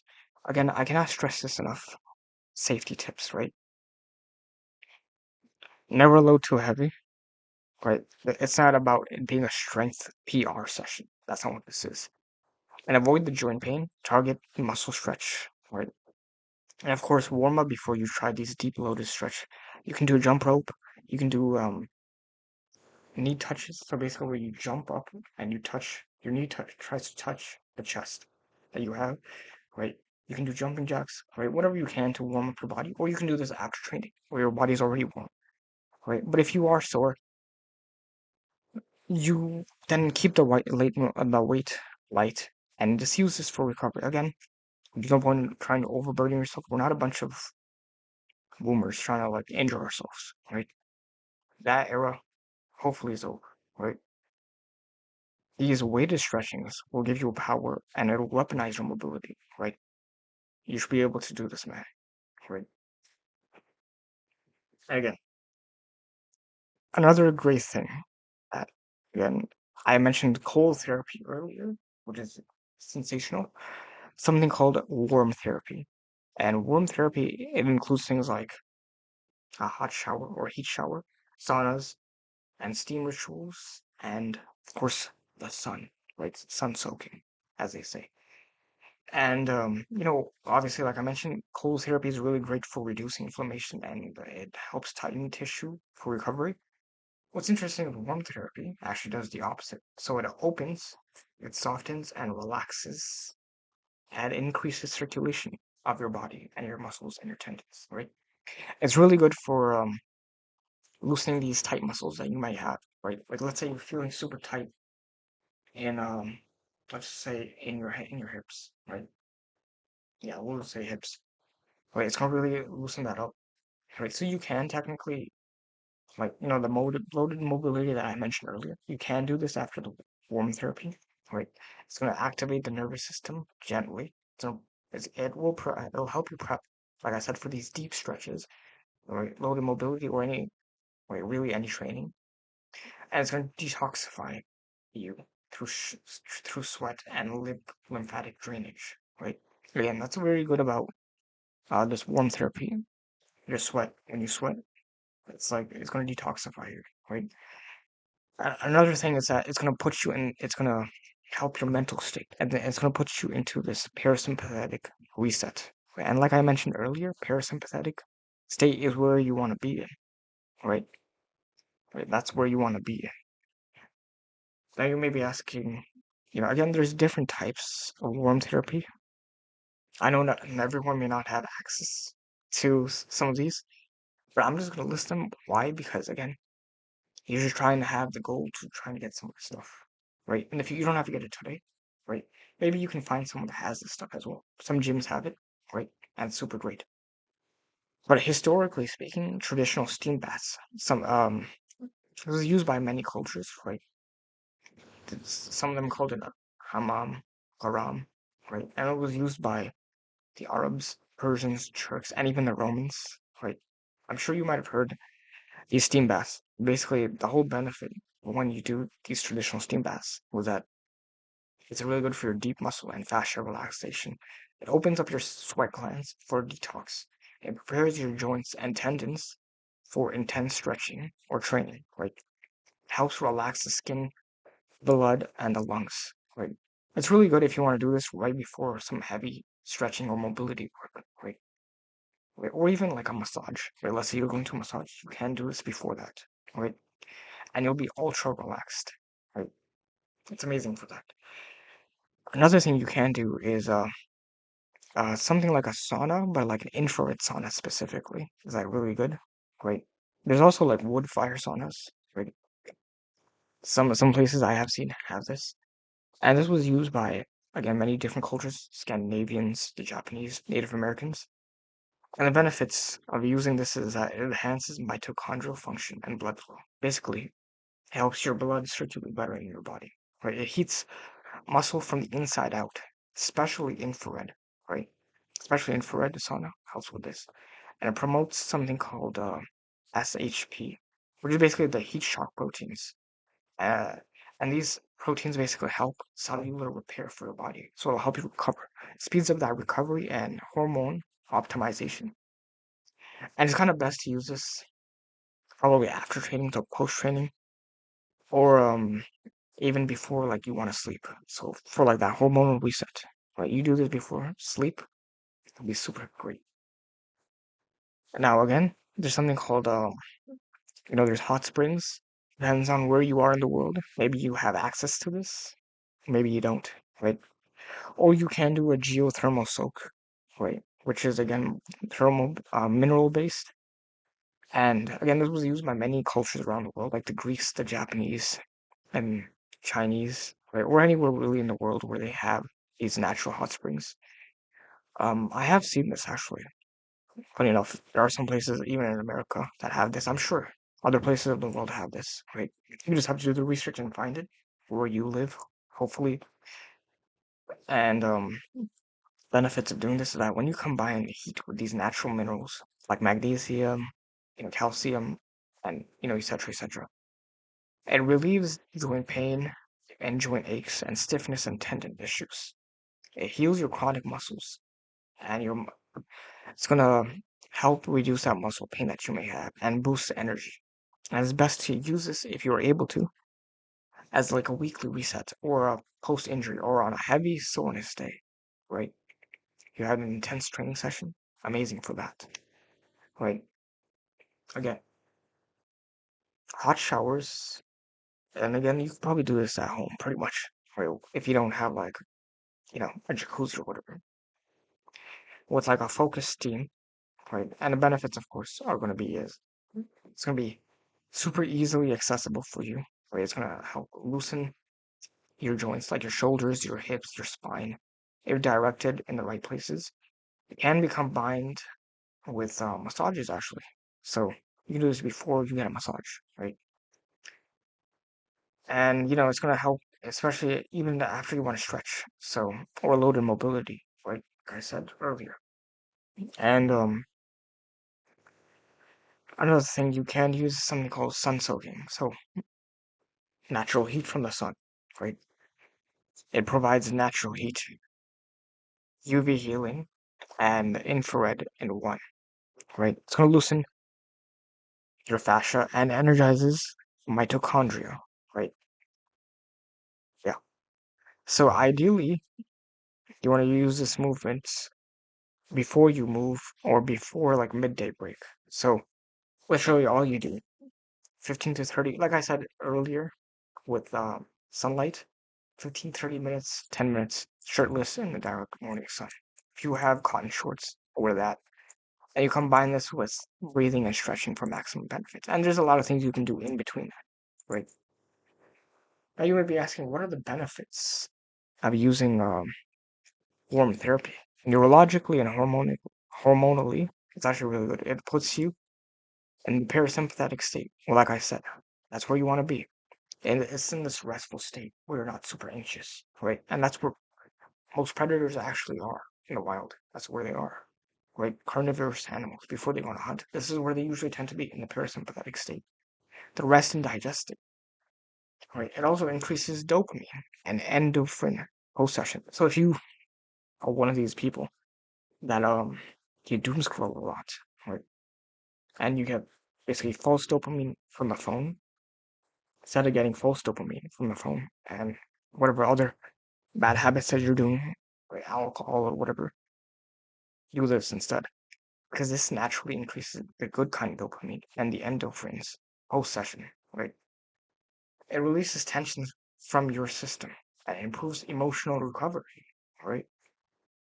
You're gonna feel in a better mood after doing this, right? It boosts human growth hormone and testosterone after using this, especially before sleep, right?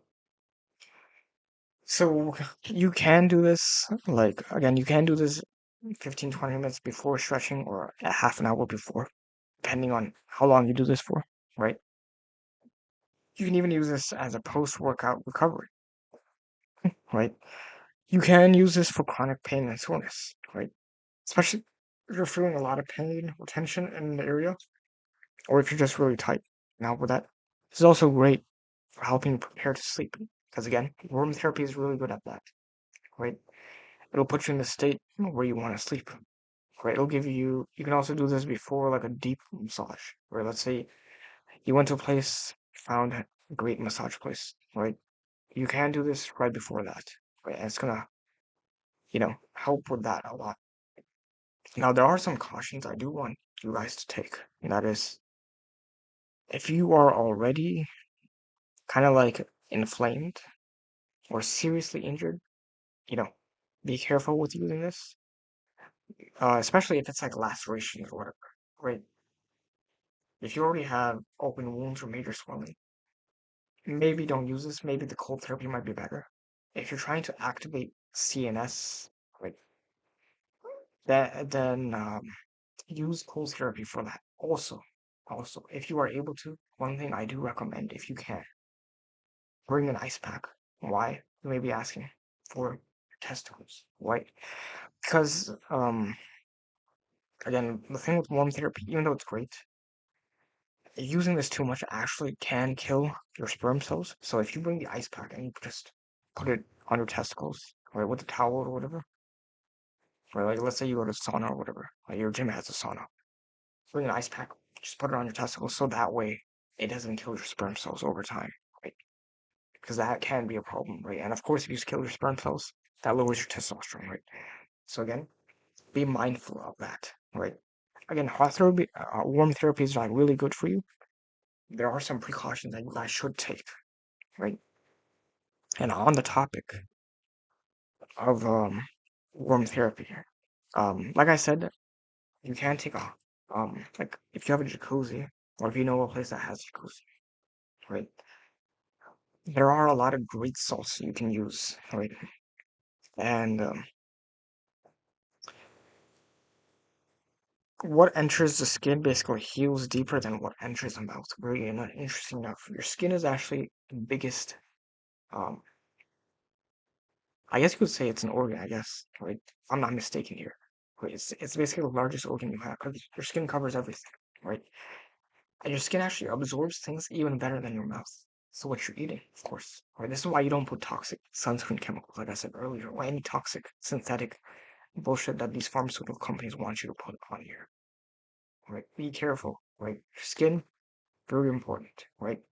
You will absorb things better through your skin than even through your mouth, right?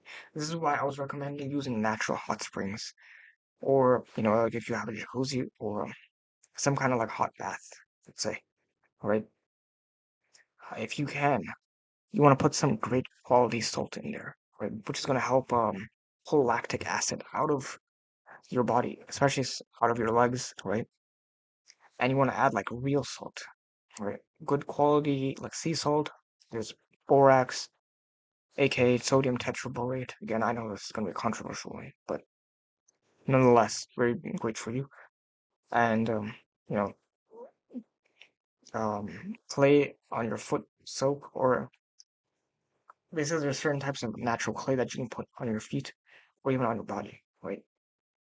And there's many different types of salts and mineral soaks that you can do, and it's gonna be very beneficial for you, especially if you're doing warm therapy, right?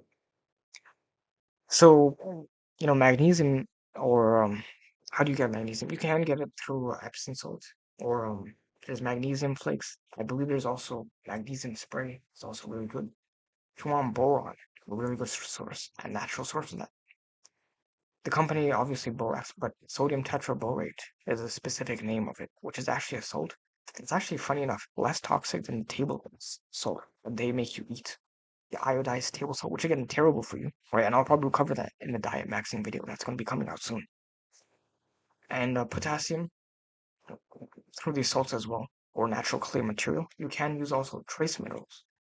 And these trace minerals can be found from Himalayan salt, from Aztec clay, from the Dead Sea salt that exists. So let's go over each of these salts and the benefits. So magnesium salt specifically, like if you have, say, Epsom salt or whatever, the benefit of using this is that it's a really good muscle relaxer, right? It relaxes tight muscle, it relaxes your fascia, it reduces inflammation and soreness. And interestingly enough, it lowers your cortisol, which again is the stress hormone, right? And helps transition that nervous system that you need, fight or flight to recover better. And interestingly enough, it improves your sleep quality. What's actually very interesting, a good chunk of people today, a good chunk of modern people today are magnesium deficient. And if you take these magnesium pills, again, I have talked about how pills are a scam, right? And that won't be enough to actually get magnesium, right? One of the best ways to get magnesium is actually through your skin, right? And it can be efficiently absorbed through warm therapy, like especially, warm bath, jacuzzi, right? Like I said. Another thing, like I said, sodium tetraborate borax has a lot of great amount of boron, right? Which is a very important mineral, right? And it's amazing for your joints. It helps the body retain that magnesium, that calcium, that phosphorus, all these essential minerals that you need. Helps strengthens your bones and your joints, right? It reduces inflammatory markers in people with joint pain or arthritis. So if you have arthritis, actually, this can actually help with that, right? It can actually very much help with that. And again, I'll probably be discussing this in my biohacking program. I really recommend you guys join, right? There's a whole thing about how they tried to ban borax because it was too good, right? Yeah, again, I can't talk about it too much here because YouTube is sensitive and all that. Social media is super sensitive. But join the link below, right? And you'll get all that access for free on there, right? You join the program, right? You join the Patreon, right? You'll get access to all that stuff, right?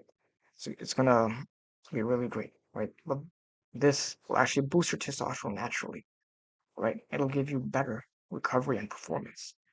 It's very interesting that, historically speaking, ancient Persians, right, especially their warriors, would use these borax, or it wasn't called borax, sodium tetraborate, these soaks for joint pain after battle. And interestingly enough, there is some research that shows that when you increase that boron, it improves joint function and bone density, right? Very amazing, right? Very amazing, especially if you have arthritis. And potassium, right? Potassium. So potassium is really important for muscle function. And if you have a lot of cramps, it's probably because lack of potassium, right? It helps your muscles contract and relax, right? It prevents cramps, spasms, twitching, right? So if you have any of that, potassium, right? It regulates the electrolyte balance, especially after hard training sessions, right? Because when you're sweating after training, you are losing these minerals, right? Your body actually does secrete these minerals like potassium, magnesium, all that stuff, right? So the best way to do this, you can do this through something called volcanic clay, which is a very potassium-rich salt. And in your bath, it can help replenish these crucial electrolytes, right? Another benefit of these warm therapy of these baths with the salt, like I said, salt plus mineral soaks pull out toxins from your body. It's a deep detox for your skin, and it's gonna pull out these toxins, lactic acid, and heavy builds metals. Right, right, very important. Heavy metals. Right, it's just gonna almost act like reverse osmosis, right, which is very important. Filtration system, best type of water you can kind of drink, right? And that's gonna be again probably my diet maxing video, right? Where I'll go more in detail on reverse osmosis water filter, right? Point is though, it's gonna help remove any residue that you have, pesticide, glyphosate, aluminum, plastic, any like gunk that's basically in your skin and in your body. It's gonna pull that out amazingly, right? It's gonna aid in clearing any skin tissues, inflammation, and even if you have like mood problems, it's probably because you have lack of electrolytes, right? It recharges energy and nervous system, right? So minerals like magnesium, boron, potassium, they regulate electrical impulses in your nervous system. It's going to promote calmness, stable energy instead of like a burnout or like the jitters you get right after training session or even before. Right, it's going to support adrenaline recovery, which is very important for, of course, MMA fighters, right, or any combat sport athletes, right. On top of that, it's going to improve your skin. It's going to improve your sleep, and it's going to improve your hormonal balance, right? So things like silica, sulfur, zinc, boron from natural clays, or salt improve skin health and healing. Soaks can actually balance out that cortisol, right? The stress hormone, and it's going to increase your melatonin, which is super essential for sleeping. Many of these ancient cultures use salt soaks as, basically to help with fertility and hormonal problems, especially with magnesium and boron. What's actually very interesting is that, you know, when you do this even out of a jacuzzi, let's say, right, or a hot bath, it's gonna mimic these almost like it's gonna mimic a spring, these hot springs, and work through something called transdermal absorption, which basically just means that your body is gonna absorb these nutrients directly through your skin, right? You don't even have to eat anything, right? Because your skin is, I believe, the largest organ, right? And your skin can absorb things even better than your mouth can and your digestive system. Think about that. That's the literal hack. You just sitting there in the water, and your skin is gonna automatically absorb that stuff. Now you may be asking, what kind of salts should I be using? It's a great question. It's a very amazing question, right? There's many different types of salts, and I'm going to talk about their benefits and what's like the best way to use them, right? So there's something called magnesium chloride flakes, which you can get from that's sea salt, right? And specifically Palestinian Dead Sea salt, or even from like Zechstein, right? The main mineral of magnesium chloride is actually the most bioavailable form of it, interestingly enough. And the benefits, of course, are deep muscle relaxation and recovery. It improves your sleep and calms the nervous system. It lowers cortisol, which is, of course, the stress hormone, right? So you get lowered stress, right? And it's essential for protein synthesis, aka muscle building and energy production, ATP, right? So when should you use this? After your hard training session, a lifting session, or MMA, right? MMA sparring, right? It can also be really good as a pre-bedtime soak, so right before you sleep, right? So, where can you get this? Again, you can get this from, and I actually have this all in the biohacking thing, biohacking program, biohacking for MMA. I really recommend you guys join. I list out everything that's in there, right? You can pre-order this, right, and get a lot of this stuff. And I actually list out where you can buy this stuff. Again, not sponsored by any of these companies, so I only give you the legit stuff, right? Another type of salt you can use is Epsom salt, magnesium sulfate. Obviously, the minerals are magnesium and sulfate, right? Benefits of this are that flushes out lactic acid buildup. It helps detox the liver and skin. It relieves cramps and soreness, right? The sulfates actually, interestingly enough, aids in joint repair and skin health. So when should you use this? It's actually really good after a heavy leg day or an intense like grappling session, right? Or an MMA session. Right, or if you're like experiencing swelling or inflammation, amazing for that. And again, get this naturally sourced, right? Another thing you can use, again, this is probably going to be the most controversial one, boron salt, aka borax, or aka sodium borate, tetraborate, right? Whatever. The main mineral, of course, is boron. Boron, really good. Really, really good. Can't tell you enough. It's going to help with your joint and body strength. I mean, your bone strength, right? It helps the body retain magnesium, calcium, and phosphorus. It boosts testosterone and the sex hormone regulation. And it helps with strong anti-inflammatory effects. Again, like I said, if you have arthritis or joint pain or whatever, amazing for that, right? And I dive deep into boron and why it's super essential, right?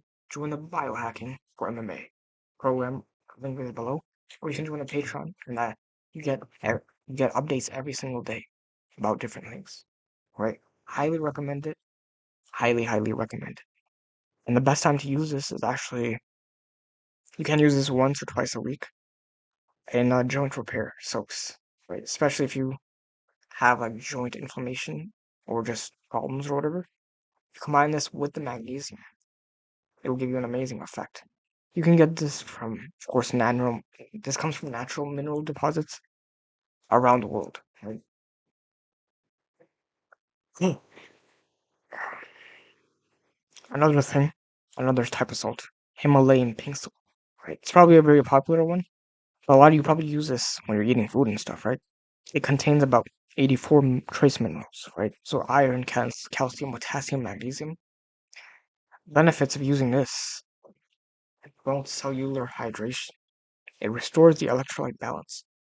It's a light detoxification and skin nourishment. And in ancient Vedic medicine, it was used as something called spiritual grounding. Right? Very interesting. Best time to use this: general wellness and rebalancing. Right?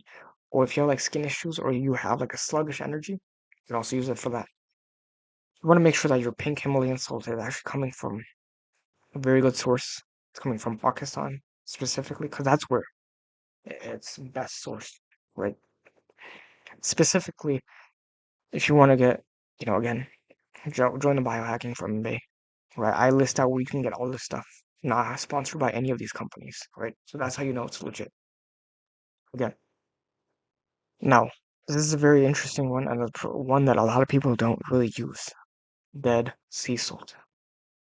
Where the main minerals in dead sea salt are magnesium, calcium, and potassium, bromide. Right, so if you go to the Dead Sea, right, which is in Palestine, obviously, and actually, funny enough, Herodotus actually talks about the Dead Sea, right? Side fact. He's talking about like there's a river that's so salty that like if you literally just go in there, you'll literally float. You won't sink, right? And you see that actually today, right? You can go to the Dead Sea and see that today, right?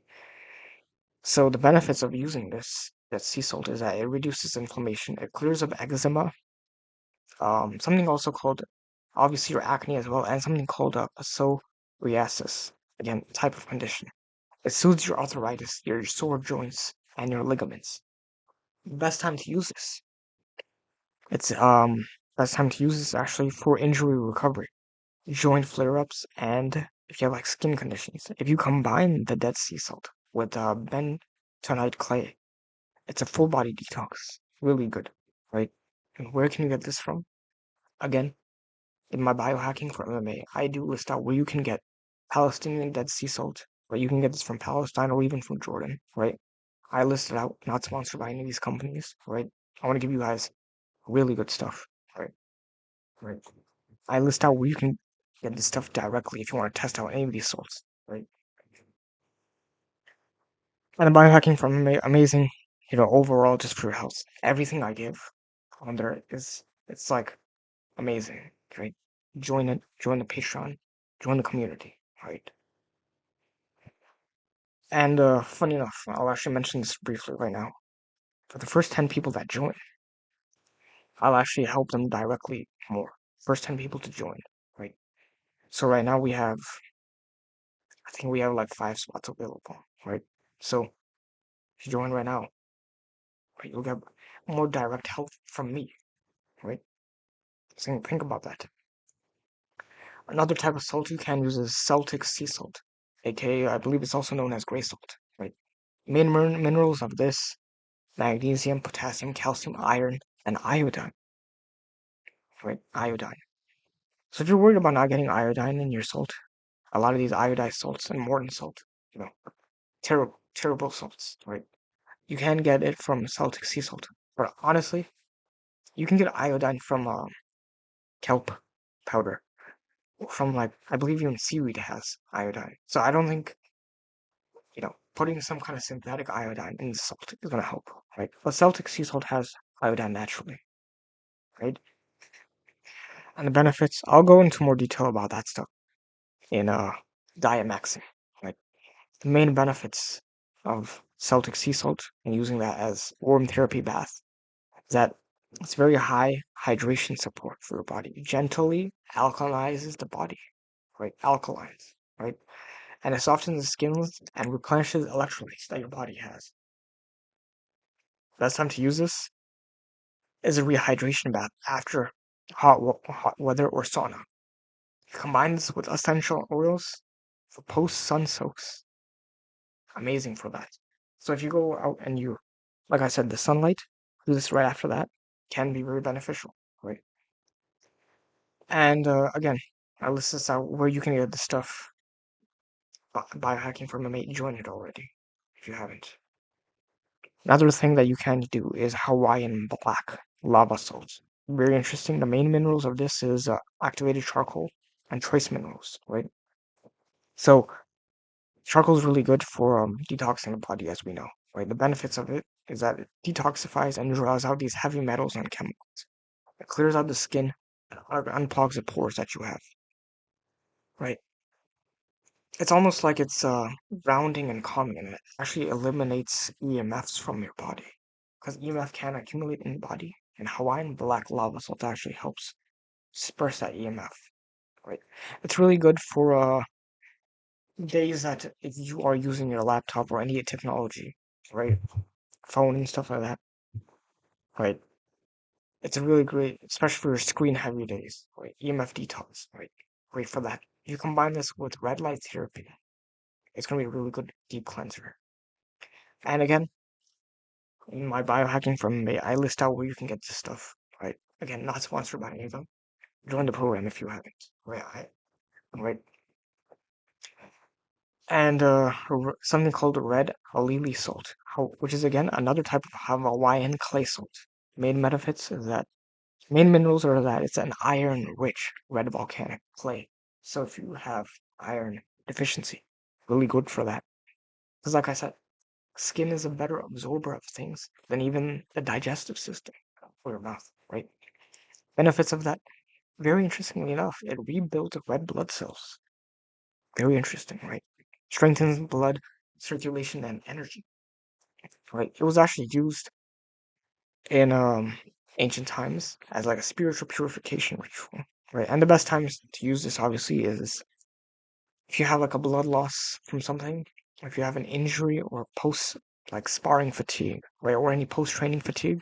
Amazing for that. If you combine this with breath work, like I said, and breathing practices that I'm gonna be having for breath maxing, if you combine it with that. And even like if you have copper. I didn't bring my bracelets, but copper bracelets can help with that. Right.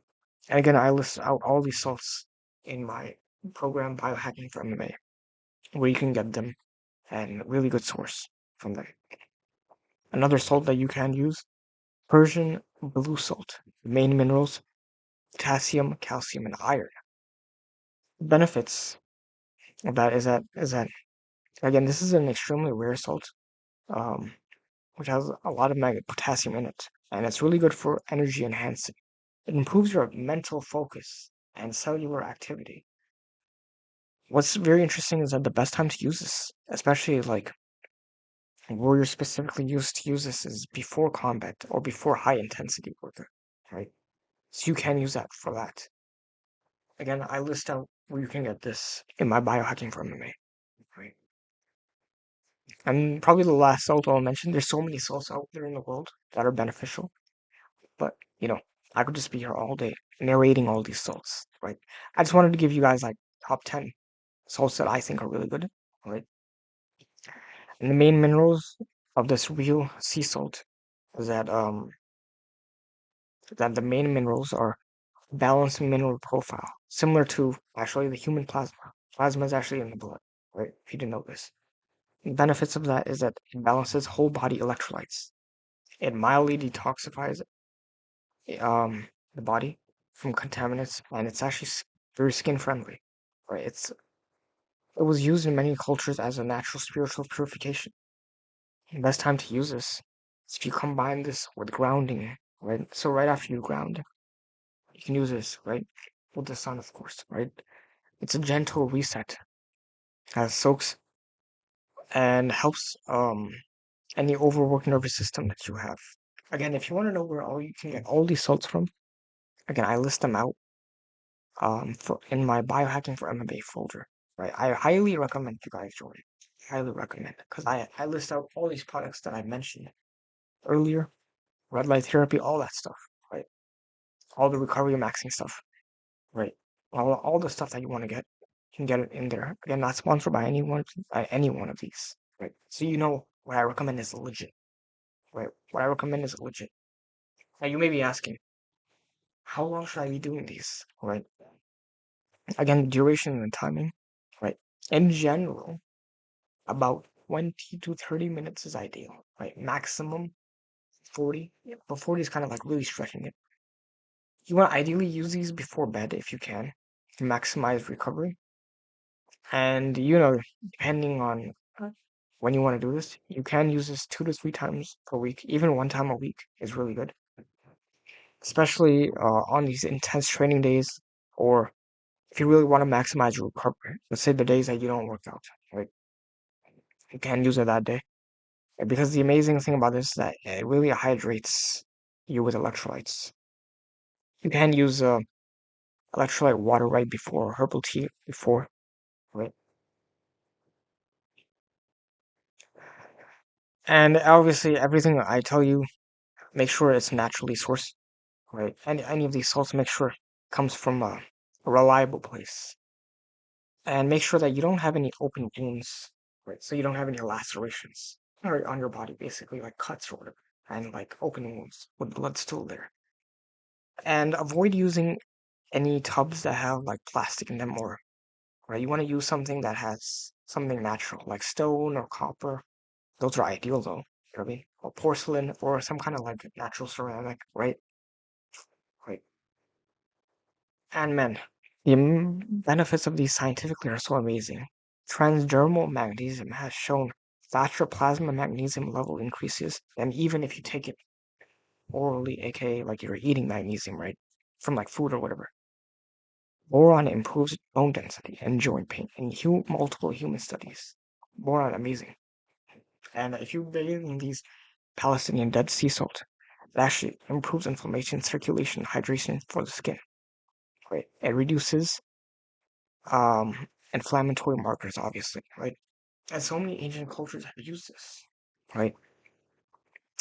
For example, the Roman gladiators, right, have actually bathed in mineral salts and springs after combat. Japanese samurais use hot springs, right, that were rich in boron and sulfur. Again, Islamic civilization, Ayurvedic, Greek medicines have used these salts and clay purification for healing the nervous system. So you're not just soaking your muscles, you're actually soaking your cells, your joints, and your soul. Mineral soaks are super essential for restoring the primal balance lost from synthetic modern life. They heal something that pills just can't even come close to doing, right? Especially pharmaceutical pills, right? Let alone in these vitamin D pills or whatever, right? If you want to get any of these salts, like I said, and you want to learn more in deep, right? Join the biohacking for MMA. Highly recommend. Highly, highly recommend. So another thing that you can do to recover max is something called static hanging. It's also known as inversion therapy, and it's basically where static hanging is just gripping onto a bar, right? And you just hold and you're basically holding yourself in a stretched position, right? And letting your body just hang freely, using your own body weight to decompress the spine, stretch the upper body, and strengthen grip. Right? Inversion therapy is actually the opposite. So you're hanging upside down. So if you have like some kind of like something that you're basically like hanging upside down. Like maybe as kids you did that on the monkey bars, right? Right, right. There's inversion boots, there's tables, there's other devices, right? You can I list these out. BioHacking from MMA, where you can get this stuff. And use gravity to decompress the spine and have blood flow to your brain more. Hanging from the bar, obviously, in either way, it helps it relieves spine compression, restores proper posture, increases blood flow to your upper body or your lower body, depending on where you're doing it, right? But especially to your shoulders, forearms, and of course your core. It actually helps your spinal fluid and nerves reset. So some of the benefits of static hanging, right? Spinal decompression. Gravity pulls the vertebrae apart slightly and relieves that pressure on the spinal discs. It reduces spinal compression, especially if you've been lifting for MMA training or just sitting, right? It helps your grip strength, right? Especially if you're holding it. This obviously helps, right, for clinch work, right? Submissions and any pull strength. It recruits forearm flexors, wrists, and even deep finger tendons. It enhances MMA grip control, wrist fighting, collar ties, rear naked chokes, any submission setups, right? Amazing. Shoulder and lat mobility opens up tight pectorals and shoulder girdle, right? So it retrains your posture, right? From the modern hunched stance, right? Which unfortunately I probably have been doing a lot because I have to talk into this mic, right? But it's really perfect for fighters needing full rotation and reach, right? Right. So your reach is basically this or whatever, your arm, right? So it actually helps elongate that reach slightly, right? And of course, improves your posture, realigns spine, reactivates upper back muscles, counteracts forward head pressure, right? Which again, I've been doing a lot, right? But I always, right after I'm done recording, I always remind myself to have proper posture, right? It counteracts that forward head posture and rounded shoulder, right? It elongates the body. What's interesting is that the daily hanging can restore your height, decompress joints, and reset alignment. Gives you better mental focus, and it's nervous system reset. So it teaches stillness under stress, and basically acts like a meditative stretch for high performance focus. So when should you do this? You can technically do this every day if you want. Every day, 1 to 3 sets total. Post workout, best time to decompress after a heavy lifting session, or from sparring, or from training. Right. You can also use this before training. Right. But again, make it brief. Don't do it for too long. It opens up the lats, shoulders, and reduces tension. You can do this at night too, right before you sleep. So it can relieve back tension and prepare you for deeper sleep. Right. If you want to know exactly how to do this, right, join the Patreon, join the Biohacking from May. Right. All right. And like I've mentioned, man, inversion therapy, which is the opposite, right, where you're hanging upside down, is going to give you a complete spinal traction, right? So, unlike hanging, like I was mentioning earlier, this actually pulls the entire spine from hip to neck.